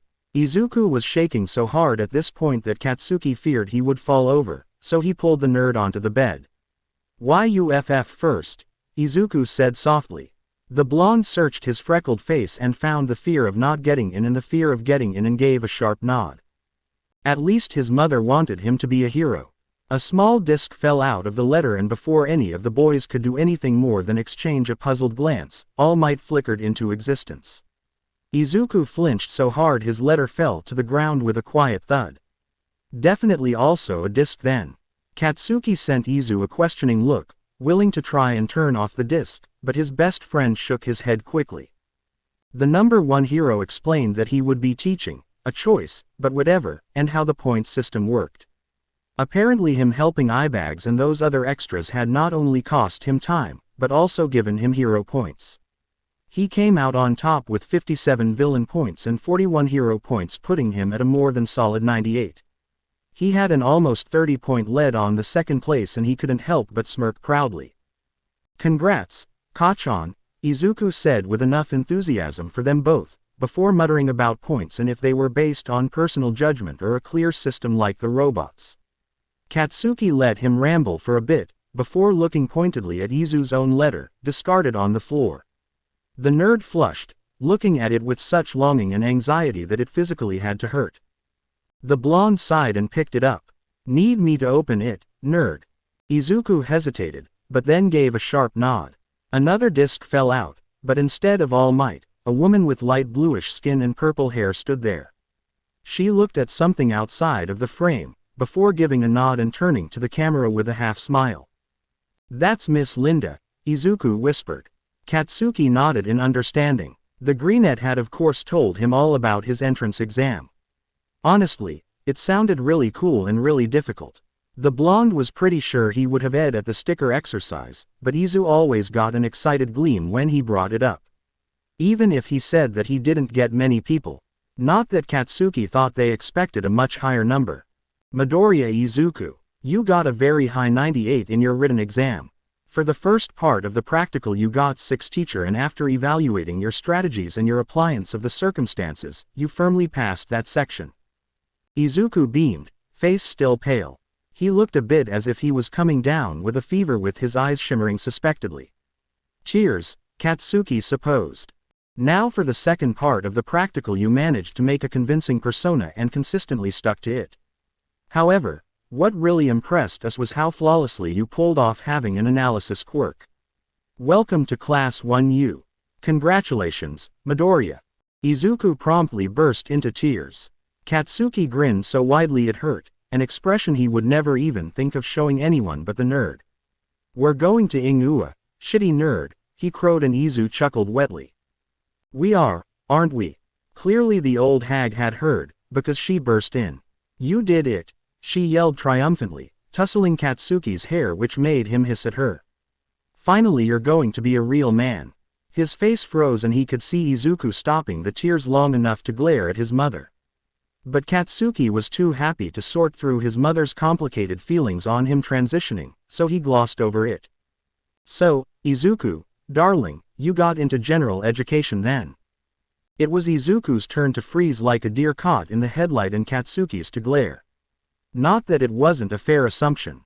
Neither of the boys were inherently subtle about wanting to be heroes, loudly discussing names or costumes or the entrance exam during dinner with the Bakugos, but neither of them had volunteered any information on their exact plans. Still, it seemed like Mitsuki was on the war path today. Accidentally. "And no, Auntie," the boy said softly, a frantic note in his voice that made Katsuki want to explode something. "You underground H heroics, actually." The hag stilled, But ultimately she had never really seen Izuku as lesser than someone with a quirk, so she accepted it easily. "Congratulations, Izu," she said happily, before going to make them a celebratory dinner. Katsuki turned to Izuku. "Want me to be there when you tell Auntie?" A sharp nod was his answer. Izuku gave his best to not hide in his oversized hoodie as they waited for his mother to come home. It was the first time he'd see her in quite a while, and he knew that she would not appreciate him going into heroics. Kacchan is next to him, sprawled out over 3/4 of the couch, head resting on the hard portion of the couch as they watched the documentary. Well, they tried to at least, but Katsuki looked like he was about to fall asleep, while Izuku fought desperately to breathe normally. It was early in the morning. His friend had stayed at his place and they had gotten up soon enough to intercept Inko when she came home from work. Izuku was hoping that she would be too tired to do much and that by the time he saw her next her rage would have cooled. The door opened and both boys flinched, before promptly side-eyeing each other. His mother rounded the corner and he immediately knew that she knew. Her green eyes, mirrors of his own, fixed on him with such bottomless disappointment that he couldn't help but flinch again. Katsuki shifted, hand resting on Izu's shoulder as if by accident. "You couldn't even tell me. I had to heard it from Mitsuki. I thought I raised you better than that, Izuku." The greenette foe the instinct to curl in on himself more. Sorry mmm. "Speak up," she said, and despite her tone being as pleasant, almost timid, as ever, Izuku flinched again. His mother could say the most awful things in that tone. "Auntie," Katsuki said, looking distinctly uncomfortable. "Stay out of this, Katsuki-kun," Inko said gently. Then her eyes started to fill with tears and Izuku felt guilt rising, filling his own eyes with water too. "How could you do this to me? I can't handle losing you, and that's exactly what's going to happen. You are quirkless, Izuku." As if he didn't know that. "Did you even tell them that, or did you pretend to not be useless in the field?" When it became clear that Izuku was not going to answer, Kacchan answered for him, his voice only barely restrained. It was in his file. The greenette felt everything weirdly. The whole world was fuzzy and his throat was stuck, and he wanted nothing more than to disappear right now. He could hear Katsuki arguing with his mom, devastating arguments against the explosive teen's badly hidden rage. Kacchan was snarling, but at least he had the space of mind to not spill their secrets, like just how well Izuku could fight. "You should go now, Katsuki," Inko said coolly.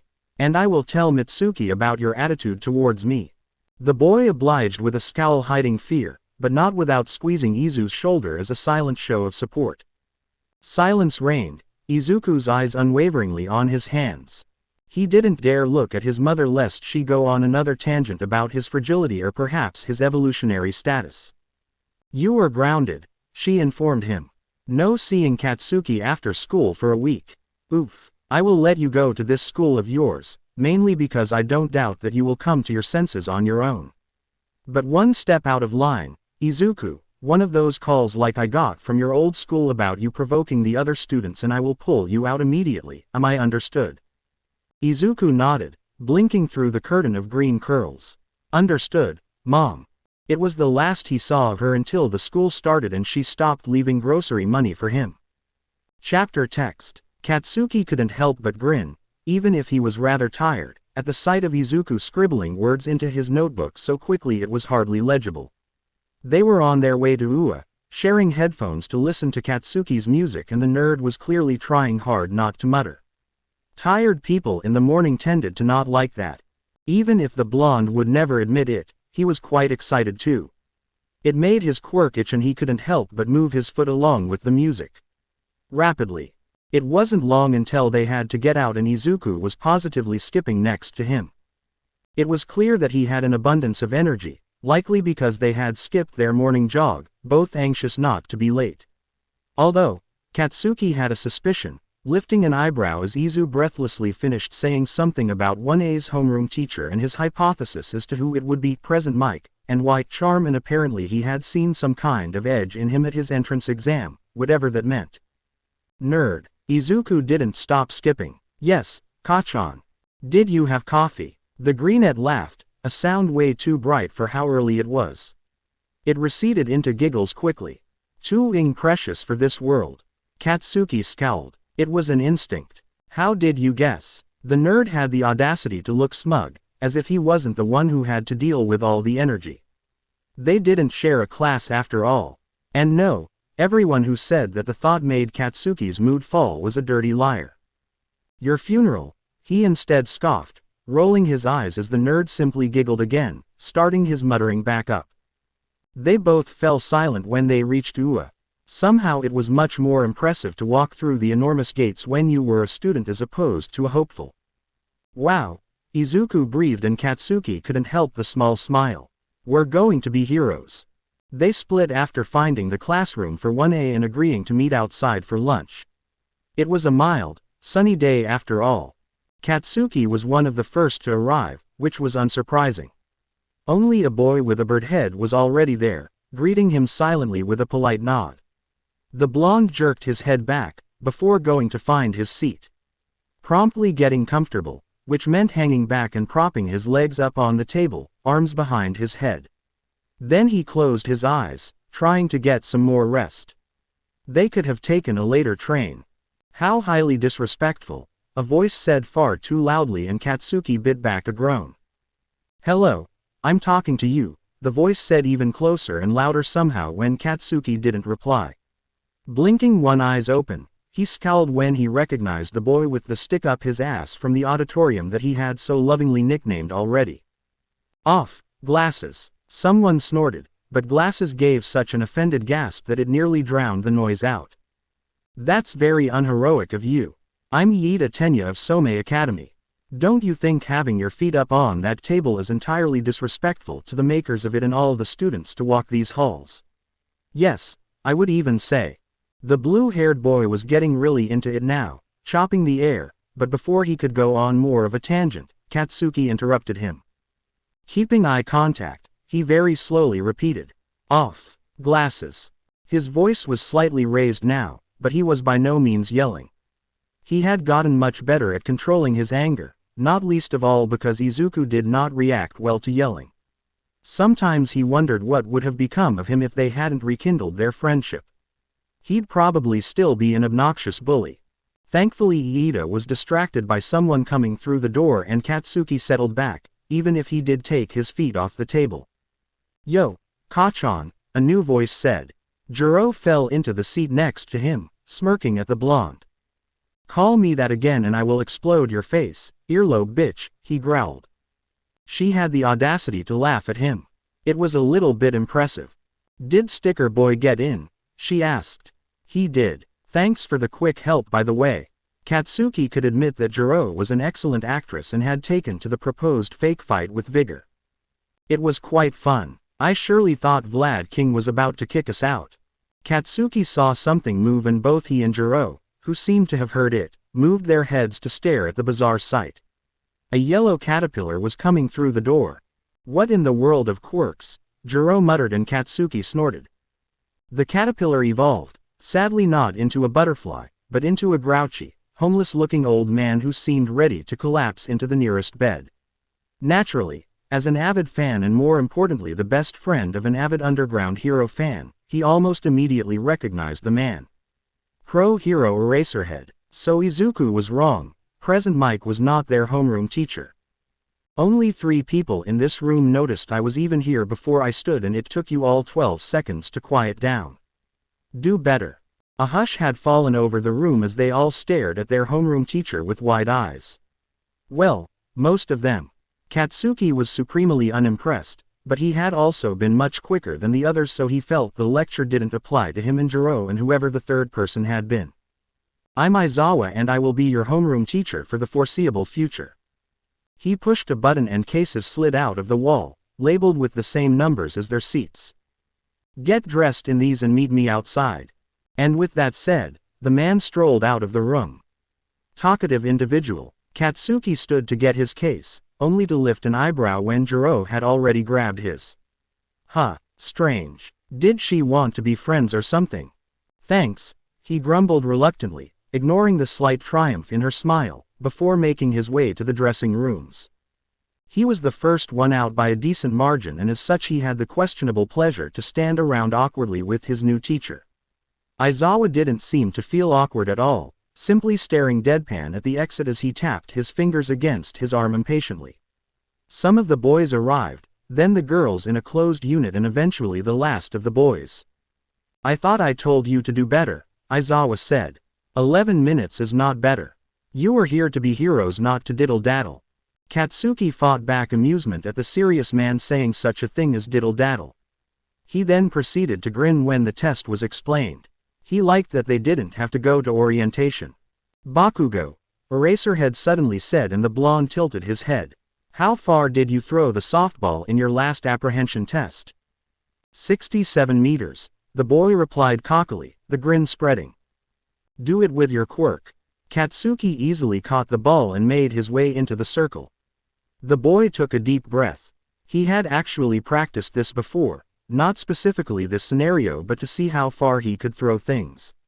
Izuku had theorized that depending on how far he could get and how precise he was, he could have support items like smoke bombs or even filled with sleep gas that could prematurely end a fight from a distance.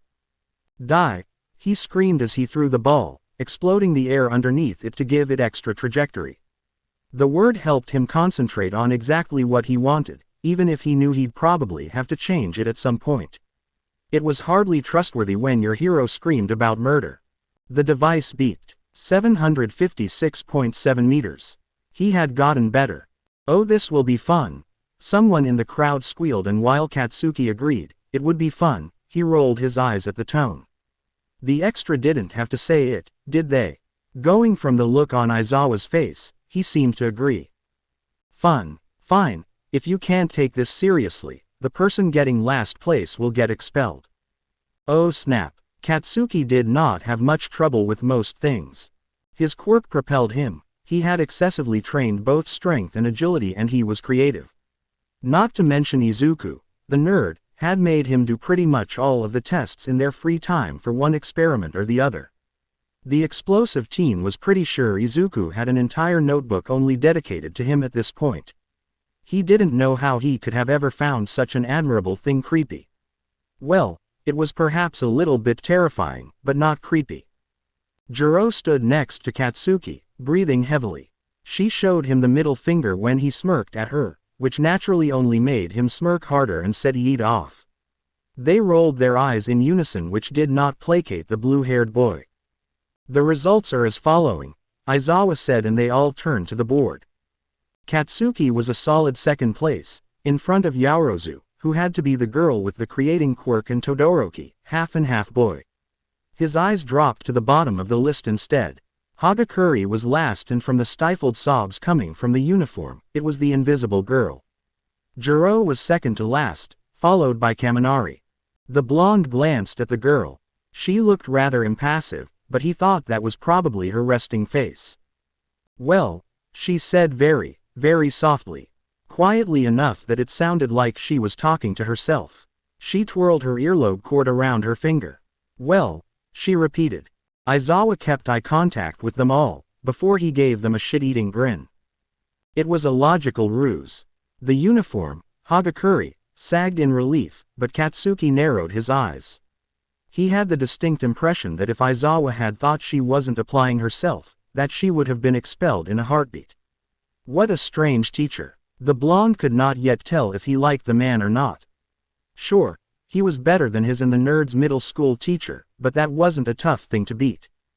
Katsuki was looking forward to lunch. He had a lot to tell Izuku. Chapter text. The classroom of 1U was not anywhere near 1A. In fact, Izuku found himself growing more and more anxious as he wandered past all kinds of doors, none the type he wanted to see. What if this was some sort of test? What if he had missed some information and they would expel him for stupidity? Oh my god, what if it had all been a dream and 1U didn't exist, or perhaps a cruel joke and he had lost all hope of getting into heroics? At the last thought Izu took a grounding breath, almost hearing Katsuki in his head growling about the height of irrationality. It would be fine. Just as he'd had that thought, he saw a familiar face moving through the crowd of people that was slowly building. The red-skinned boy from the exam. Akane. He called out softly and quickened his steps. Midoriya, the boy said, relief palpable. Clearly he was not the only one who was lost. I'm taking it, you are in 1U too. The greenette nodded. Do you have any idea where our classroom is? Akane shook his head, sending his white hair flying. He seemed to be a very expressive person. Let's maybe ask someone. Izuku suggested. His anxiety was made better by Akane's presence, but obviously not going away fully. At least they would be late together. He checked his watch. Well, they had some time left. Kachan and him really had been here ridiculously early. The white-haired boy gave another nod and then promptly and confidently steered towards a couple of older-looking students. Excuse me, he said politely, and when he was sure that they were looking at him, albeit impatiently, he continued, would you happen to know where the classroom for 1U is? The older students gave them looks varying from condescending to tired to confused. You're at UA now, pipsqueaks, so don't fool around. There is no class 1U. Then they walked off, leaving behind two shell-shocked first years. For a long time neither of them said anything, staring at the backs of the students, before exchanging a bewildered glance. Izuku found it very hard to breathe right now, so he didn't even try to speak. Well, Akane said very softly, I guess now we know why the undercourse is not well known. The greenhead actually relaxed a bit at the words. That made a lot of sense. Even if it seemed excessive, but who was he to judge that, really? Two more familiar people approached them, the gray-skinned boy he had helped to the infirmary and a pretty girl with a sideways curly fringe and dreads pulled into a small bun. They stepped up to them. I saw you at the test, so I'm guessing you're 1U, the girl said with a wide grin. Bright. The boy meanwhile didn't say anything, simply hovering next to them with his arms crossed. Yes, Akane said enthusiastically, and Izuku saw the boy frown. He probably thought it was too early for this kind of brightness, and Izu was inclined to agree. Not that it didn't make him a hypocrite, as excited and caffeinated he was. The nerves were dulling the former a bit. Oh good, the girl said, relieved. I'm Amatani Aika. She introduced herself, saving Izuku from continuing to think of her as the girl. The two introduced themselves, before looking expectantly at the fourth in their group. Call me Ren, he grumbled. Okay then, everyone we asked claims 1U doesn't exist and this school is a maze. You don't happen to know where we need to go? Amatani asked hopefully. Her face fell slightly when the boys shook their heads. Homeroom is about to start, so I'm sure some teachers will make their way through here soon, Akane reasoned. Let's just ask them. It was a much better idea than continue to walk around aimlessly, so the four of them leaned against the wall to keep lookout. How did the exam go for you guys? Amatani asked curiously, and Akane immediately launched into an animated retelling of the sticker part. Apparently, he had gotten 15 people, which was so impressive that the other three all gaped at him in synchrony. F15. Izuku squeaked. IGG got 6. Amatani nodded empathetically. Damn, I was proud of my 7, but now I'm questioning that. Ren quietly said. I only got 4, so. Akatane waved his hands. I think they evaluated quality over quantity. Besides, I got a chameleon quirk, so this exercise was made for me. That's so cool, Izuku said breathlessly, some of his prior excitement coming back with a vengeance. Does that mean you can make your clothes take on the surroundings too? That was what you were doing when you tagged Vlad King, right? Does that mean you can actively choose when to go invisible? Wait, does it matter what your surroundings are? The greenhead abruptly broke himself off, flushing as he saw them staring at him. Stupid. Those people weren't Kachan, of course they would think it was creepy and invasive, and those were probably dumb questions. Before he could spiral further, Akane broke into a grin. Dude, you'll have to slow down, I'm not nearly smart enough to remember all those questions. But ask away. Amatani too gave Izu a reassuring look. He must have looked panicked or something. Ren simply looked impassive, but he was at least not glaring, so he took that as a win. They spent the next few minutes waiting with Izuku asking questions, his fingers twitching to write it down. Apparently Akane could choose to make himself invisible, and it affected his clothes too, no matter what he was wearing. Everything that had skin contact with him, in fact. The environment did not matter, but apparently he had a bit of trouble with patterned walls, making the patterns sometimes inconsistent when he was there. Soon enough a teacher finally approached and Izuku almost groaned when he saw that it was Present Mike. The universe hated him. Perhaps this was karma for sobbing in front of him and Eraserhead. He couldn't even tell why he found meeting Present Mike again so embarrassing, but something about the man. Perhaps it was because his smile hid deep intelligence and a disturbing amount of sadism. At least that was what Izuku read in them, but he could be wrong. Not that he often was when it came to people. The blonde stopped with something akin to glee in his eyes when Akane stepped forward and Izu gulped. "Yes, little listener," he asked brightly. "We were just wondering if you could show us to the classroom of 1U, Sensei," the red-skinned boy said politely. Mike shook his head in confusion. "I'm not sure if this is a prank or if you misread, but there is no 1U. Chapter text. Akane started at the same time as Amatani burst out. "What?" Present Mike did not look at all inclined to explain anything though. "Well, I really need to get to class and so should you." He wagged his finger at them in a mock strict motion, before promptly leaving them. Once again there was a moment of stunned silence, before Akane groaned. "What the?" he whispered. Izuku's brain was working a mile a minute. Clearly 1U did exist, because not only were there 4 of them that had gotten into it, but Present Mike had quite literally conducted a part of the test. So then why was he claiming that it didn't exist? Coming from the students, it made sense, because they probably genuinely didn't know. Finally, something in his mind clicked and his anxiety eased a bit as he smiled at the others. "It's a test." Ren's scowl receded and both Akane and Amatani's eyes brightened with understanding. The greenette fiddled with his fingers. "I think we might be looking for an unlabeled door," he commented quietly. "But it could also be a door labeled differently. Or a door that isn't a door at all. Surely there must be a better solution than a wild goose chase through what is essentially a maze," Ren argued. At his harsh tone, Izuku shrank back a bit. It was probably just his personality though, because the gray-skinned boy looked slightly surprised and guilty at the greenette's reaction. Neither of them commented.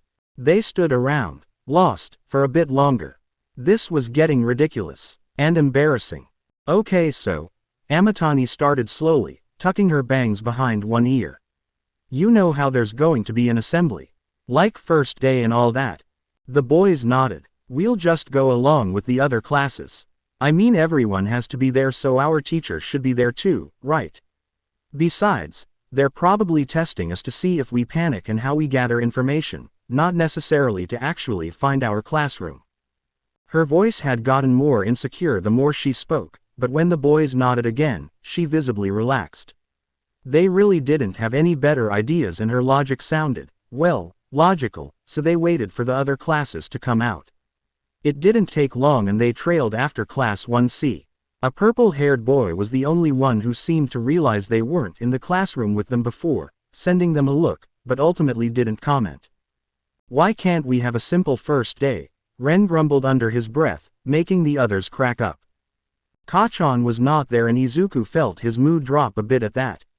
He could have really used the soothing effect the blonde's brash nature had on his anxiety.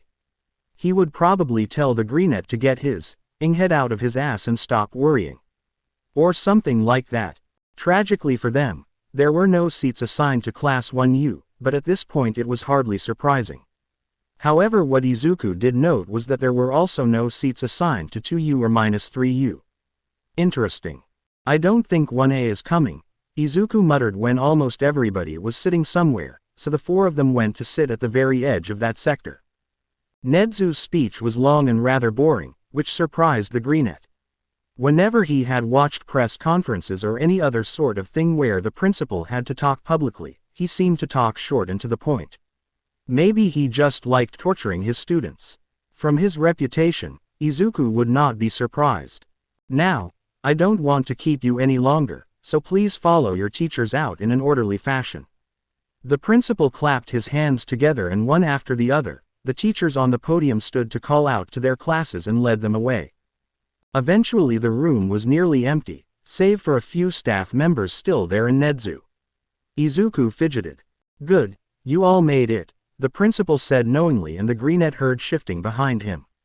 When he turned, he was met with the sight of Hayashi, the bubblegum girl from the exam, as well as the timid girl who had helped Ren and him in the infirmary. Then there was a third person who Izuku immediately recognized as the seventh hopeful at the exam, even if they had not spoken. He had long hair that went to his hip and cat ears, as well as human ears. Huh. Had they all gotten in? Amazing. In a second your homeroom teacher, Miss Linda, will take you to your classroom, but for now I will give you a brief overview on what it entails to be in the undertrack. Izuku straightened and promptly pulled out his notebook, one of 3 he had on him. Sue him, they were for different topics, and a pen. As you have probably already figured out, the undertrack is quite secretive. In fact, the only records of your class existing is a highly classified file only available to myself, Miss Linda, and the highly classed personnel of the Hero Commission and Police. All the teachers here know about you, but they will report directly to us instead of writing anything down. Now, Izuku had known that this was a secretive thing, but he had not realized just how secret it was. This is the same procedure for all schools that house a track for undercover students, although I am of course not at liberty to discuss those. Nedzu smiled a very unsettling smile. You will all sign non-disclosure agreements, and giving out any information about your classmates without their explicit consent is a crime. Several gulps could be heard, and when Izuku glanced at his classmates, he could see the same look of reverent fear that was probably in his eyes right now. This was serious. Really serious. Now you might think this excessive, Nedzu continued, voice still, dangerous in a way Izuku had heard before but couldn't place. But remember that while some of you might graduate underground heroes, most of you will be at least part-time undercover. There is nothing that is more dangerous for an undercover hero to be known. Which means in public's eye you all belong to the general education course. All the staff had filtered out by now except for Miss Linda, who was waiting for Nedzu to finish, eyeing her class rather intensely. The atmosphere was almost unbearably tense. I know this is a lot, Nedzu said, voice softening. And I know some of you may have not bargained for this, so if you wish to leave you can do so without consequences and join the general education track. Nobody moved. Nedzu clapped, and Izuku was not the only one who flinched. Great. They're all yours, Miss Linda. Their classroom was indeed behind an unlabeled door in the basement of all things. And to get to the basement you had to walk through several other unlabeled doors and around a few turns. Izuku quickly resigned himself to getting lost all the time. The room in itself was rather small, but surprisingly had windows, even if they were far up the wall. The desks were assembled in a square with one side being the teacher's desk. Izuku guessed that the usual setup of a classroom would look rather strange with only 7 of them. They could pick their own seats, and the greenette took one in the far left corner of the square with Bubblegum Girl. He really needed to start calling her Hayashi to his one side and the cat-eared boy to the other. Nice to meet you all again, their teacher started. I am Miss Linda, as you already knew. It's my hero name. She didn't offer up her civilian name and nobody asked. Before we go into all the things you already learnt this morning, let's do a quick introduction round. State your names and a fact about yourself. She pointed at the timid-looking girl with pale blue skin to start them off. I am Chisaka Mamoru, she started, and her voice didn't sound as timid as she looked, even if she smiled shyly. And I'm an empath. After a second, she clarified, as in that's my quirk. It was such a cool quirk, but Izuku felt his stomach churn uncomfortably. They were all going to introduce themselves with their quirks, weren't they? Should he too? No, he didn't want them to hate him yet. Maybe if they found out later they wouldn't push him away. Fat chance. The greenette found his throat locking up. The cat-eared boy was next, and he lifted one hand into a mock salute. Sup, I'm Takata Torishi. I am quite literally catnip for humans. He winked at them. The teen had said it in such a humorous tone that most students laughed. Some sounded distinctly more nervous than others. Then it was already Izuku's turn, and he hid his hands under the table. They didn't need to see him shaking. Midoriya III Izuku, he introduced himself. IL like H heroes. Expectant silence, as the students waited for him to share his quirk, but Miss Linda already indicated for Hayashi to go. Bubblegum Girl grinned widely. I'm Hayashi-jin and I am very good at stealth. Izuku wasn't sure if that was her quirk, but he had seen just how good she was at it during the exam. She had not made a single noise. In fact, Izu thought that he probably wouldn't have even known she was there if he hadn't seen her, despite knowing that she was. I'm Akane Hinata. The red-skinned boy introduced himself, giving the class a slight wave. And my quirk is called Chameleon. If you want more info about how it works, ask Midoriya, he already knows it better than I do. Izuku flushed and miserably twisted his hands in his lap, but from the good-natured grin Akane sent him, he hadn't said it with any malice. Instead he seemed almost impressed. No, it couldn't be. Today was a strange day. Next to him was Ren, and much like before, the gray-skinned boy only introduced himself with that. And my quirk is essentially scooting. My souls produce a liquid that allows me to do it on almost any surface. He sounded entirely unenthusiastic about having to introduce himself. Last, but not least, Amatani went. Apparently her quirk was to float, which made Izuku bite on his lips to not start muttering. He had so many questions. How high up could she go? How well could she direct herself? How did it differ from outright flying? However, instead he focused on Miss Linda, who had sat down on her desk, her hands clasped in her laps. Good. Now, I'm sure you have all figured out by now that nobody showing you your classroom earlier was a test. But what do you think we wanted you to see? Izuku turned the question over in his head. It was probably something about realizing how important information was. Nedzu had said that the most dangerous thing for someone undercover was being known, but another very dangerous thing was the undercover not knowing enough. In the end, many things boiled down to knowledge. They likely wanted them to learn that early. Bubblegum Girl. No, Hayashi, goodness, lifted her hand. Yes, Hayashi, Miss Linda said, lifting an eyebrow as she waited for the girl to answer. You wanted to see how we solve the problem. The lavender-haired woman tilted her head. That is ultimately an important part of every exercise we give you here, but it is not the thing we are focusing on right now. Hayashi didn't seem perturbed by essentially being wrong and instead bit her lip in concentration as she thought. Catboy raised his hand next. Yes, Takata, you wanted to see if we give up, the long-haired boy said simply. Miss Linda smiled at him. We wanted to see how you give up, she corrected, and when she took in the confusion, she elaborated. There are many ways to give up on something. You could have believed that there is no one you, or that there was a mistake and you could have gone home. If you had done that, we would have expelled you immediately. Izuku gulped. He hadn't really considered it, but he had briefly believed it was him making it all up. You could have gotten frustrated and done something stupid, like attack a faculty member. It has happened before, believe me. However, what all of you did do was give up on the search, because you realized it was fruitless and instead you went ahead and followed the lead of the majority. Sometimes giving up is just that. Sometimes giving up is the right thing to do. She met all their eyes to make sure they understood. Good, what else? Izuku's hand twitched, but he didn't raise it. She undoubtedly knew that he was quirkless. His old teacher had always ignored it when he raised his hand, or worse, somehow found a way to punish him for it. What if she was the same? However, she seemed to have seen the aborted motion, because she stared at him so intensely that eventually he blushed and raised his hand sheepishly, giving in to the silent battle of wills. Yes, Midoriya, Miss Linda said warmly. Why you wanted us to see how important it is to have information of a situation, and if we don't have enough to go get it. The woman smiled at him. Very good. There is a checklist you need to do undercover work. One of the things being on top is that you need information. Knowledge saves lives. Now, I want you to write a list of what else you think is on said checklist. Have fun in Japanese. With that she rushed out, leaving behind a deeply impressed and slightly overwhelmed class. Izuku could not wait for lunch. He had so much to tell Katsuki. Chapter text. Katsuki was already sitting outside when Izuku joined him.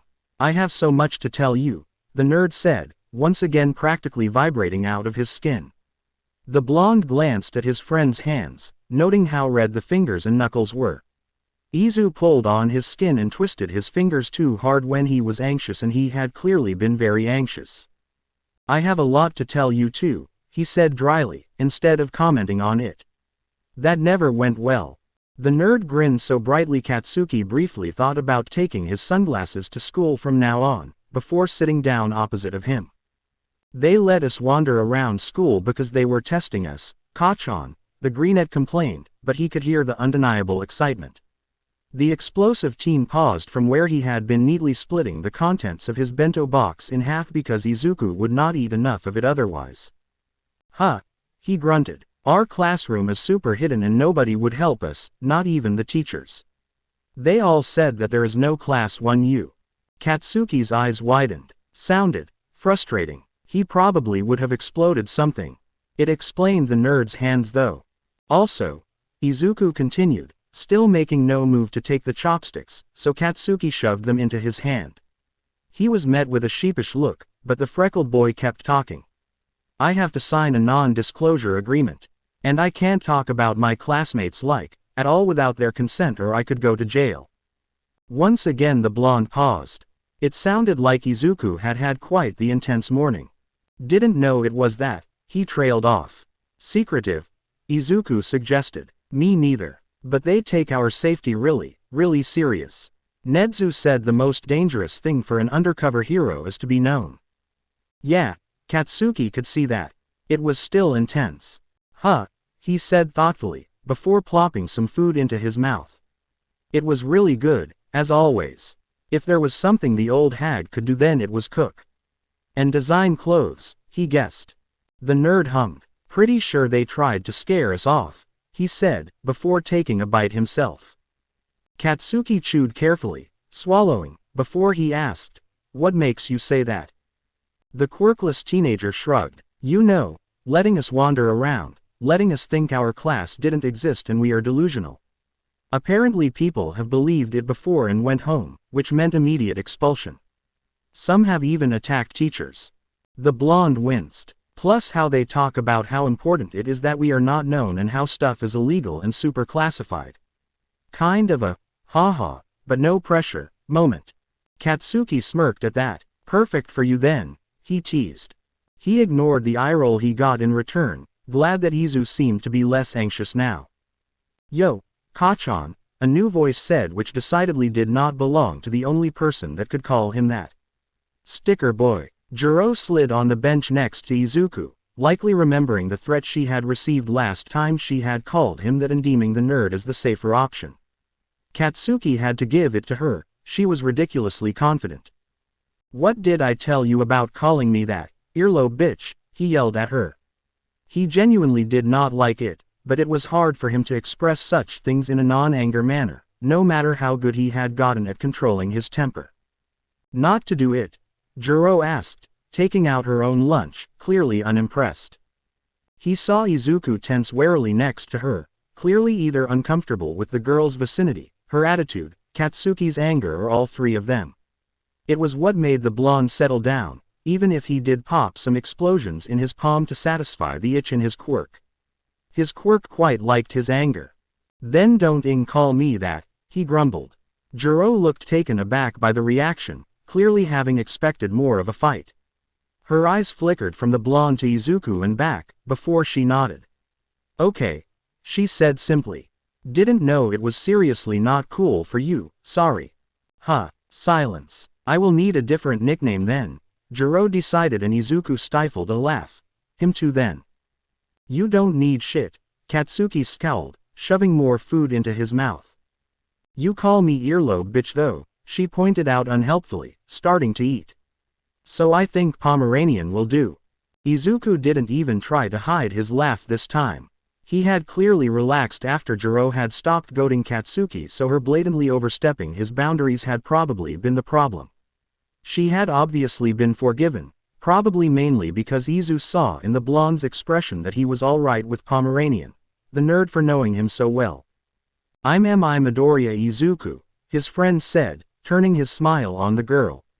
Bright. It's nice to meet you when I'm not asking you to fake a fight for me, Jiro. The girl smirked at him. You can always ask me to fake fight. I'm ready to throw down for you. The freckled boy giggled again and Katsuki's shoulders eased. Sure, he had already known that he could tolerate Jiro's presence, but for some reason it was nice to see them getting along. You didn't tell me you made a friend already, Kachan, Izuku complained. Cuss I didn't, shitty nerd, he replied gruffly. Juro smirked. Besides you were talking all the time so I couldn't have told you shit anyway, he added. The curly-haired boy blushed. Oh yeah, sorry, how was your morning? Fine, he grumbled. The purple-haired girl rolled her eyes. Our teacher had us do a quirk apprehension test. And he threatened to expel the last place, but it ended up being a logical ruse. He is honestly terrifying. Izuku muttered something under his breath that sounded distinctly like, you better tell me about all the quirks, Kachan. Katsuki rolled his eyes. So predictable. So who's your homeroom teacher then? He asked eagerly. Eraserhead. The explosive teen replied, ignoring Jiro's confused look. Izuku gave an embarrassingly loud squeal, arms flailing. Oh my goodness, your homeroom teacher is Eraserhead. I cannot. How dare you not tell me immediately? Then he descended into mumbling. Eraserhead? Jiro asked. Aizawa's hero name. The blonde replied, even if that was quite clear in his opinion. How do you know? She questioned. The nerd's an underground hero fan and Eraserhead is very underground. Huh, she made, side-eyeing Izuku who had completely foregone eating and was instead scribbling into his notebook. He alright. He'll be fine in a minute. He's just excitable. I'm kind of surprised he's the type of person you hang out with, Jiro said bluntly, making Katsuki bristle. I don't mean it in a bad way, she added hastily. He just seems like a golden retriever and you don't. Tactful. Izuku clearly was not paying attention at all, because he was not blushing at the description. Why did you even decide to sit with us? Katsuki asked just as bluntly and a tad rudely. You're the only ones I have actually spoken to here, she answered with a shrug. Izuku had no idea how long he'd been writing, but he came back when Kachan pushed the box at him. Eat, he ordered and the freckled teen obeyed with a roll of his eyes. So you like underground heroes? Jiro asked and Izu stopped chewing briefly to analyze the sudden tension between the girl and his best friend. Huh, seemed like they had argued. He hummed in agreement. I think I might go underground, she said casually. His eyes lit up. So am I, he exclaimed enthusiastically. Well, most likely. He was not sure if he wanted to do full-time undercover work eventually, but it seemed unlikely. Cool, she said with a grin. Are you in 1B then? It was a logical assumption, he guessed. Perhaps she thought that he had been putting stickers on teachers for a kick or something. Not directly, he said very slowly, unsure how to proceed. They had yet to actually sign the NDA so he had no idea what it entailed. Were they allowed to share the existence of the track? More importantly, did Izuku want to tell her? He didn't know her at all and Katsuki also didn't know her well enough to make such a decision. Her brows furrowed. Okay, how can you be indirectly in a class? I can't tell why you, he said softly, trying not to grimace. Katsuki rescued him. Nerd likes to be mysterious. Embarrassing save, but okay. The hearing quirked girl clearly didn't believe them, but simply shrugged and dropped it easily. We should make a study group, she said instead and Izuku almost dropped his chopsticks. Talk about unexpected. Her eyes went from Izuku's stare to Katsuki's slightly opened mouth and then she laughed suddenly. Wow, you guys are really bad at making friends, aren't you? Okay, true, but rude. She had not needed to say that. I made Izuku my friend, Katsuki said, voice raised slightly. Izu thought it was rather the other way around, but he did not voice it. Jiro clapped sarcastically. Congratulations, she said, and how she made one word sound so condescending, he didn't know. Anyways, she continued easily, packing up her food and standing. Coffee after school, it's on me. And then we can do homework together. I'm sure Midoriya had at least one same class as us today. See you in class, Pomeranian. Toodles, sticker boy. With that she was off, leaving the boys to gape after her. What the just happened? Katsuki said and Izuku felt that deeply. It turned out Jiro knew a great cat cafe nearby. Chapter text. The next afternoon they had their first heroics class and Katsuki was actually really excited. It had only been amplified by Izuku chattering about it all of lunch with Jiro, who had joined them again, with the blonde intercepting at some points.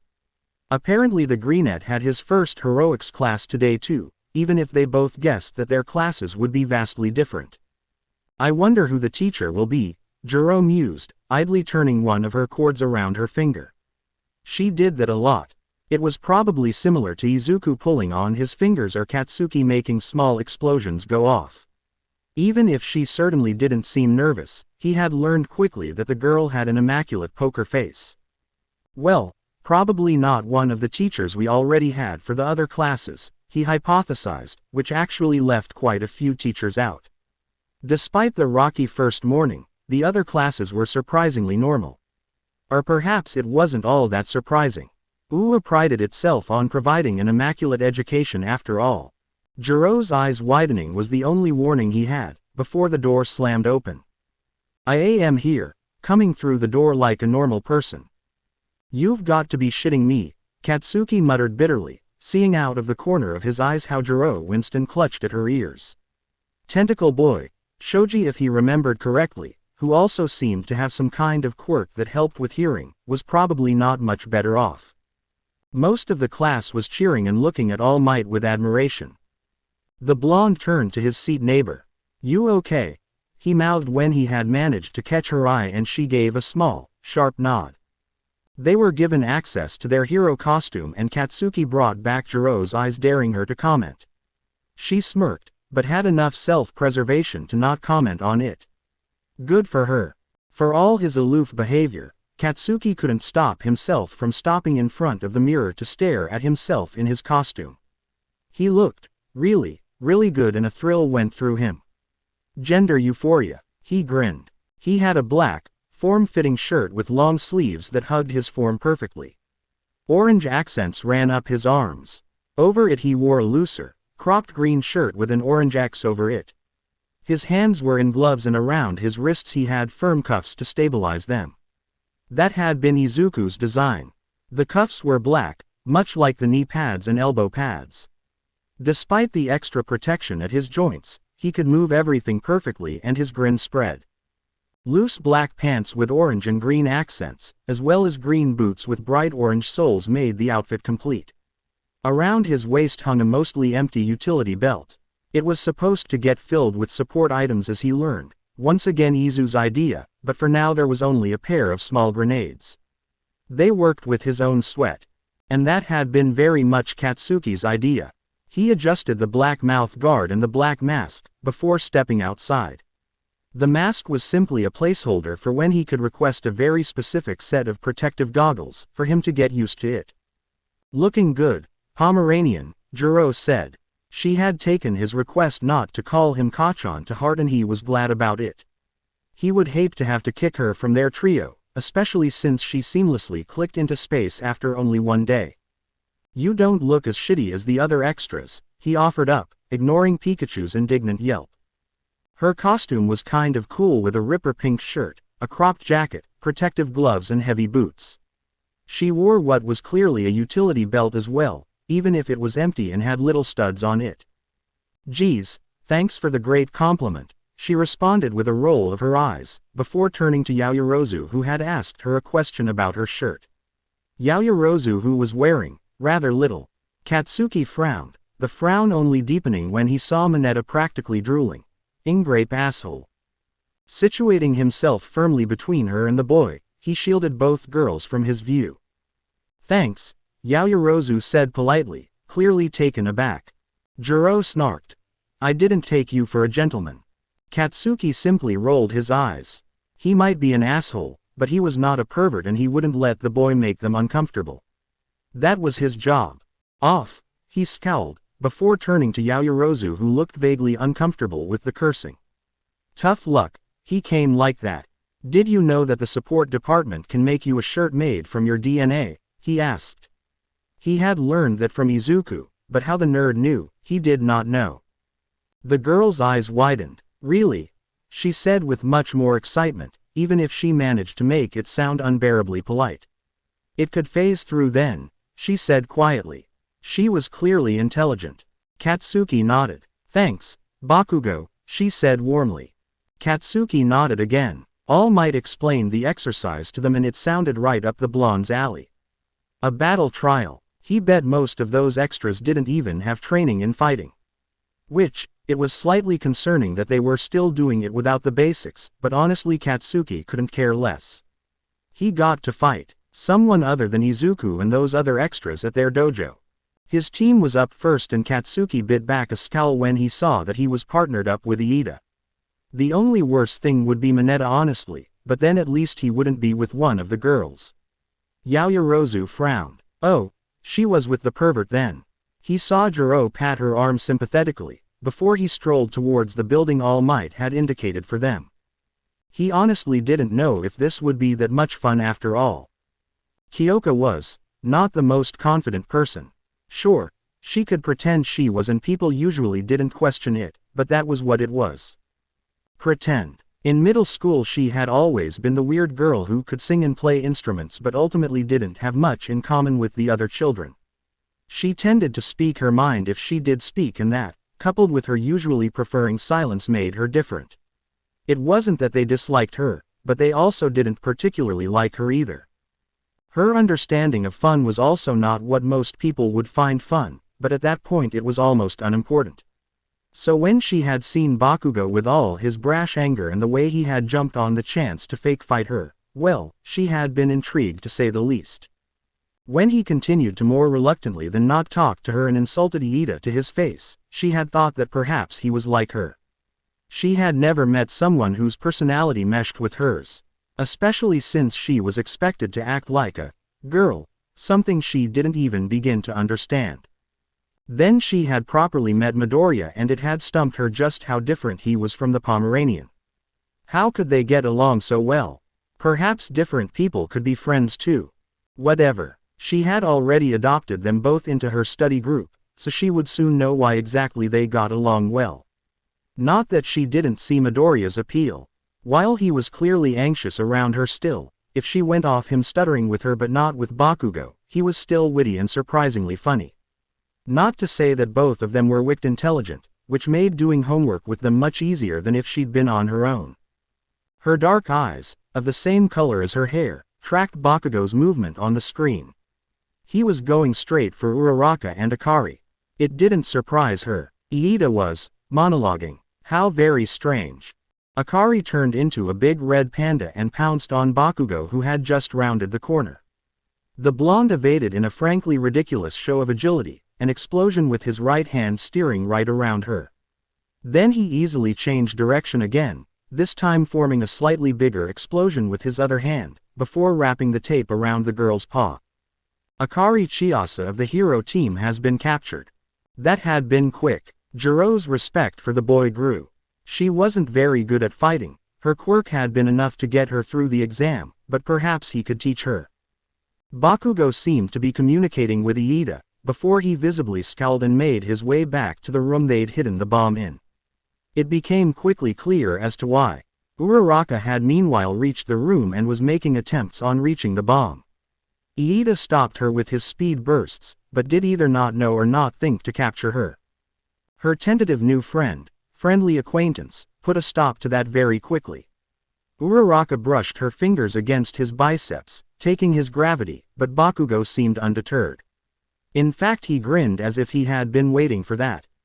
Now weightless and with the help of his explosions, he by far outmaneuvered her. Uraraka Ochako of the hero team has been captured.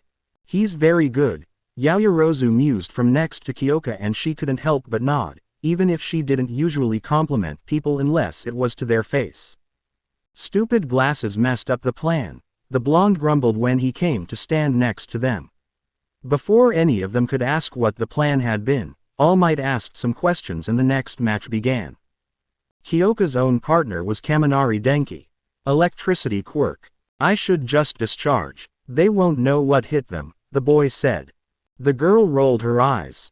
Don't be stupid, she said bluntly, wincing when she once again heard Mineta Yaoyorozu had mostly stopped strategizing, but Kyoka had already gotten the gist. Yaoyorozu knows you quirk, she added, because Kaminari seemed genuinely hurt by the statement. She's making stuff to insulate as we speak. The blonde lost his offended look and instead started to think. We have to go to them, right? Kaminari started up again, very hesitantly. He spoke in the tone of someone who expected to be laughed at, so Kyoka resolved to not laugh, no matter what left his mouth next. And you can make vibrations with your earlobes and your heart. And they're stronger the faster it beats. Well, it was a lot more complicated than that, but he was essentially right, so she hummed in agreement. You know how electricity makes your heart faster sometimes. I'm good at doing that, he said simply. Her eyes widened in understanding.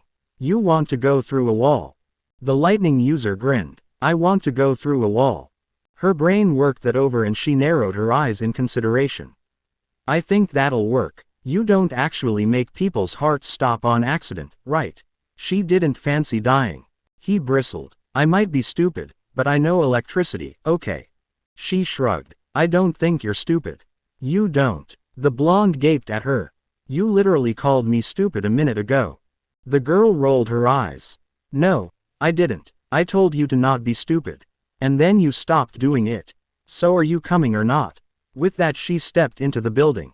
They found the right way easily with Kyoka leading them, a finger on her lips.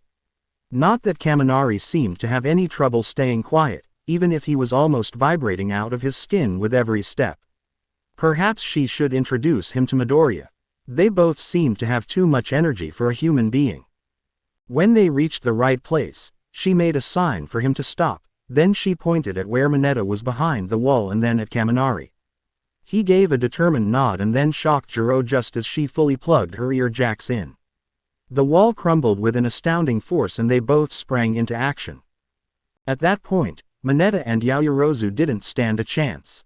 Chapter text. During the 2 half days of normal classes, Izuku had learned quite a lot about his class already. Perhaps, it was because he was used to analyzing on the fly. Most of them were as easily excitable as Izuku and weren't afraid to show it. However, their class was almost scarily quiet during class and the amount of concentration during exercises was astonishing. He wasn't used to that.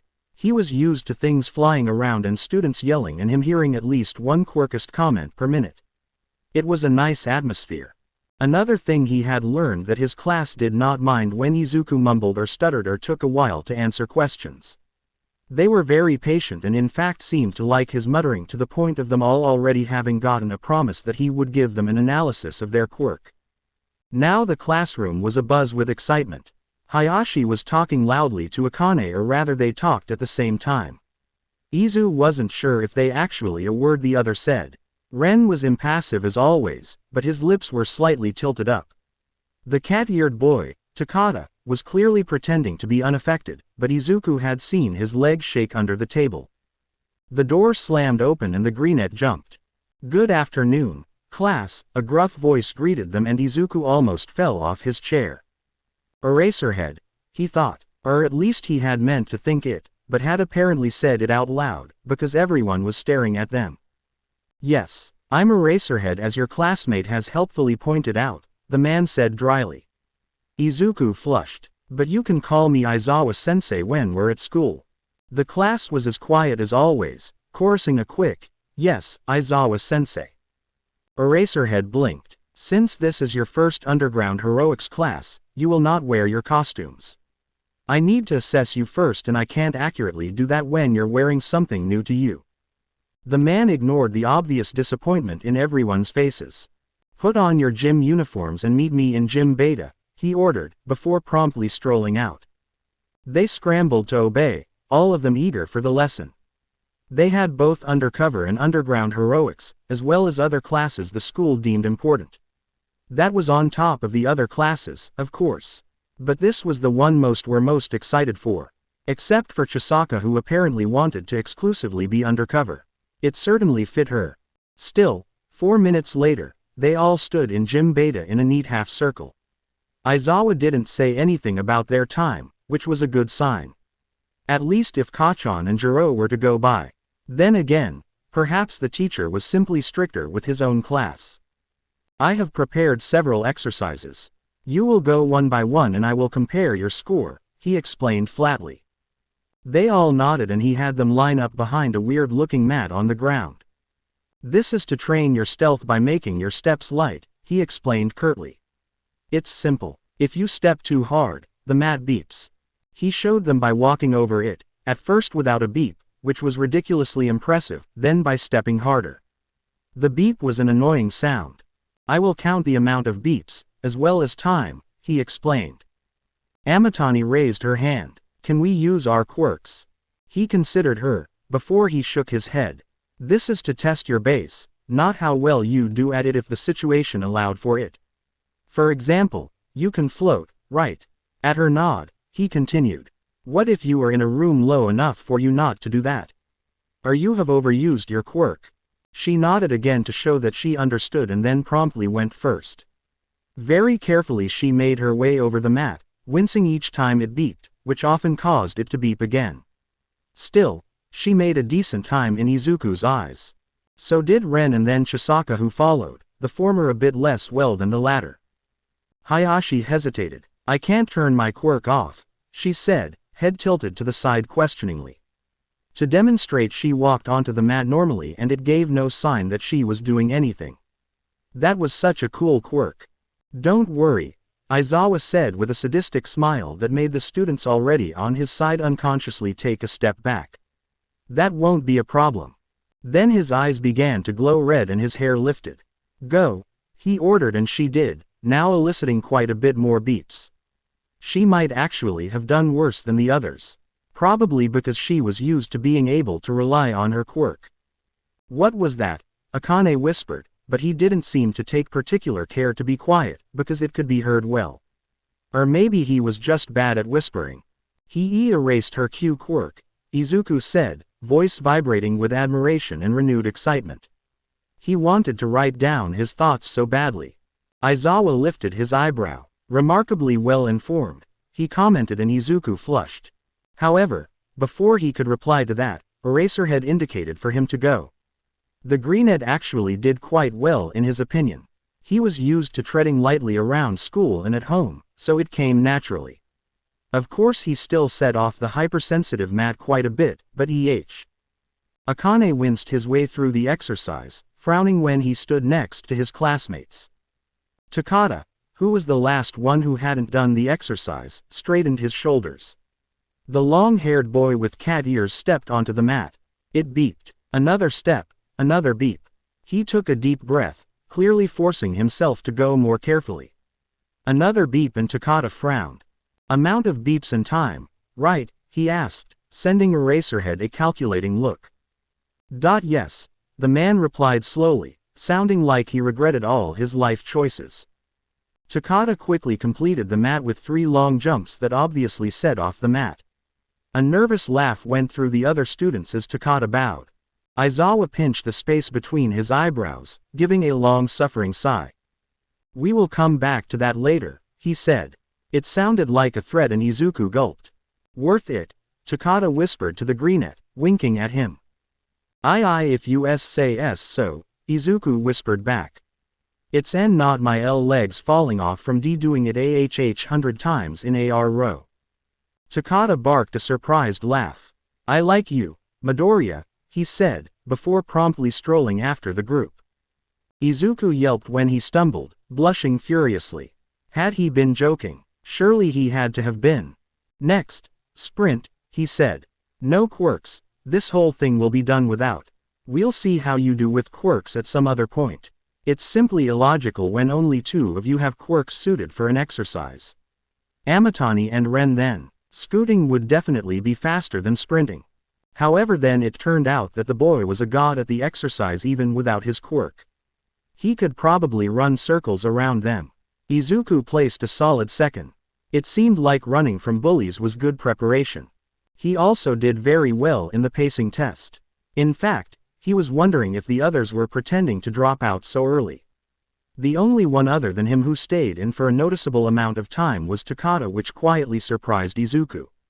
The boy didn't seem like the type to go jogging or such things. When the 4th test came, flexibility, and Izuku still did much better than most, he was starting to get anxious. He tried to breathe, tried to tell himself that of course he was flexible, he had been dancing for years.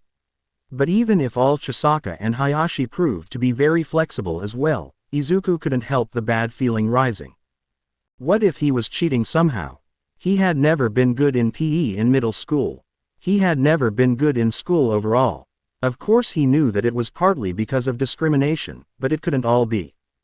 The next exercise was some kind of hide and seek with two of them seeking and the rest hiding. Then it went to the next two and the last group seeked in a group of three. Izu guessed it was both to see how well they hid and what their strategy was for seeking. The exercise stretched on and on. Izuku had climbed up a rack of trampolines that were in the material room for some reason and had pressed himself into the small space behind the most top one. The room was dark, too dark. From time to time the door was opened and the light flickered on. Steps neared, but every time they distanced themselves soon after. One time they found Hayashi behind some gym balls and another time one of the seekers accidentally walked into the closet obscured by quite a bit of objects, in which the chameleon boy was hiding. Akane, who swore so loudly Eraserhead scolded him from outside the room. Fair enough, Akane's quirk was perfect for the exercise and it must have been frustrating to not be able to use it. Nobody found Izuku though. Had they forgotten him? What if they had seen him first and were now laughing outside of the room about the dumb quirkless boy who thought he could be a hero? His breathing quickened even more and he felt the telltale sting of tears. He reached for his phone to call Kachan, even if he logically knew that the boy would be in class and therefore not reachable. But Kachan had told him to call him when he had such destructive thoughts and it was the only coherent thought he had right now, so he still searched for the mobile. It wasn't there, of course it wasn't, they were in gym uniforms after all. He knew it wouldn't be there. It was still what sent him over the edge. He couldn't breathe. He had to get away from here. Somehow he managed to get down without seriously hurting himself. By then he saw dots dance in front of his eyes and his body was shaking so hard that it was difficult to stay upright. The door opened and then there was light and a figure crouching in front of Izuku. When had he sat down? The figure told the students to wait outside and drink something. Midoriya, the figure said urgently and Izuku reacted with a nod despite the lack of oxygen in his blurry eyes. Breathe with me, the figure instructed and then promptly started to breathe exaggeratedly. Izuku did his best to copy him, ing air greedily. He didn't know how long it took, but eventually his sight stopped blurring and he could breathe. His chest hurt. The figure was Aizawa, strict gaze softened the slightest bit at the edges. You good, problem child? He asked gruffly and the greenette nodded on instinct. What happened there, Midoriya? Aye, the boy started. What should he say to that? His thoughts seemed irrational in retrospect. Should he lie? He decided on a thing that could be considered a truth only by technicality. I have claustrophobia and chose a spot tth that was too narrow. He didn't have claustrophobia, but he struggled with narrow spaces. Only very specific ones though. Okay, perhaps it wasn't even technically a truth. Eraserhead nodded. Try not to do that again, he instructed and Izuku nodded jerkingly. Are you good to do the last exercise? He nodded again. His classmates sent him worried glances, but the only comment he got was that he was super good at hiding and that they couldn't find him. Izuku smiled shakily. The next part was sparring. Aizawa announced it in the tone of a man who was torn between wanting to sleep and looking forward to absolutely trouncing some 15-year-olds in martial arts. They were supposed to fight him. Izuku knew they didn't stand a chance. However, they were allowed to use their quirks for that one, which didn't make sense until they considered that Eraserhead could cancel their quirks anyway. Ren realized that little fact quickly. Not fast enough though, because the abrupt loss of the liquid Izuku had asked him, and it was apparently some kind of evolved oil, sent him flat on his face. Before he could recover, he was wrapped tightly in the capture weapon. That one hadn't even been a fight. Amatani and Akane didn't fare any better. To everybody's surprise, quiet Chisaki, who wanted to be solely undercover, fought with fluent, practiced movements. She managed to dodge for a full minute and even more impressively, landed a hit, before the teacher knocked her flat on her back. Takada actually didn't do half bad either. The boy moved like a street fighter and he went for dirty hits. One particular impressive thing was him rolling out of the way of a hit and then immediately springing to his feet again. He didn't last as long as Chisaki, but still clearly longer than the three of their class with no fighting experience.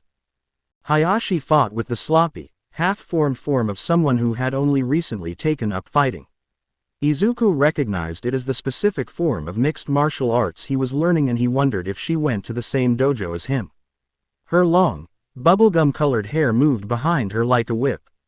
She had it in a high ponytail that made her face look very different to the usual style she had it in, open hair with twisted side loops.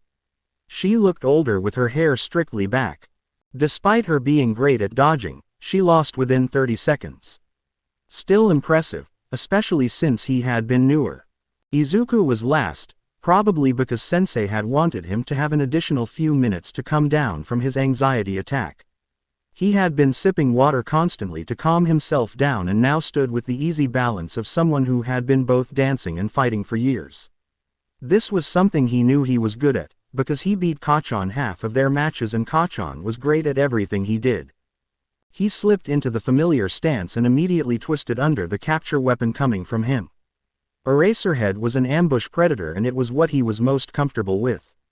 He also usually kept his distance and fought almost exclusively with his capture weapon, but he was also known for kicks when someone got close.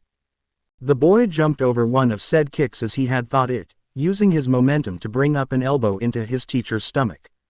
The man grunted softly and Izuku almost stopped to apologize. It didn't matter anyway. He had not seen the hand coming for his wrist and he found the world tilt in the familiar way it did when one was flipped. Then he was bound, loosely enough for him not to panic enough. That was nice, he supposed. Good, Aizawa announced when they were all in front of him once again. I can work with these results. Ren, Amatani, Akane, your fighting prowess is terrible, so we will focus a lot on that. Hayashi, not bad, but could be better. Good work, Takada, Midoriya, Chisaki. He nodded at them and Izuku couldn't help a small grin. Most of you are rather terrible at stealth tactics. Especially you, Takada. That might have been within the rules, but jumping when you are supposed to make no noise is not a valid tactic. I will have all of you run on that mat by the end of this. It once again sounded like a threat. Takada simply smiled proudly. We will of course learn other things as well, but for the next few weeks we will be working on raising your bases in stealth, fitness and fighting to a bare minimum. Now get changed and go home. Aizawa seemed to like ending his sentences abruptly and strolling out of the room, because he did it for the second time today. Dude, he is intense, Akane murmured under his breath. The others muttered assent or nodded to the red-skinned boy's words. But so cool, Hayashi squealed. Midoriya, you seem to know a lot about him, Ren pointed out, probably to stop Hayashi from making that noise. Izuku once again blushed. Why yes, he's my favorite H-hero. How did you know all that stuff with him being an ambush-type hero etc.? The boy prodded, his gray face still as impassive as always. Had Izuku been muttering during the fight? Yeah, you muttered a bit, Takada commented as they walked towards the changing room and Izuku flinched. He bit his lips to stop himself from doing it. Akane frowned. Hey, it's cool man, we don't mind. I guess that big brain of yours just doesn't have enough space for all your intelligence. He didn't seem to notice that he had just contradicted himself several times and Izuku laughed nervously and a bit breathlessly. You don't think it's creepy or something? The three boys shared a loaded glance, before Takada slung an arm around the boy, only to let go when the greenette immediately tensed. Nah, don't worry, he assured easily. You just need to tell us all the hot tea on our teacher, K. Yeah, Izuku could live with that. To be continued. I hope you enjoyed this story. Also remember to subscribe and like this video. See you in the next video.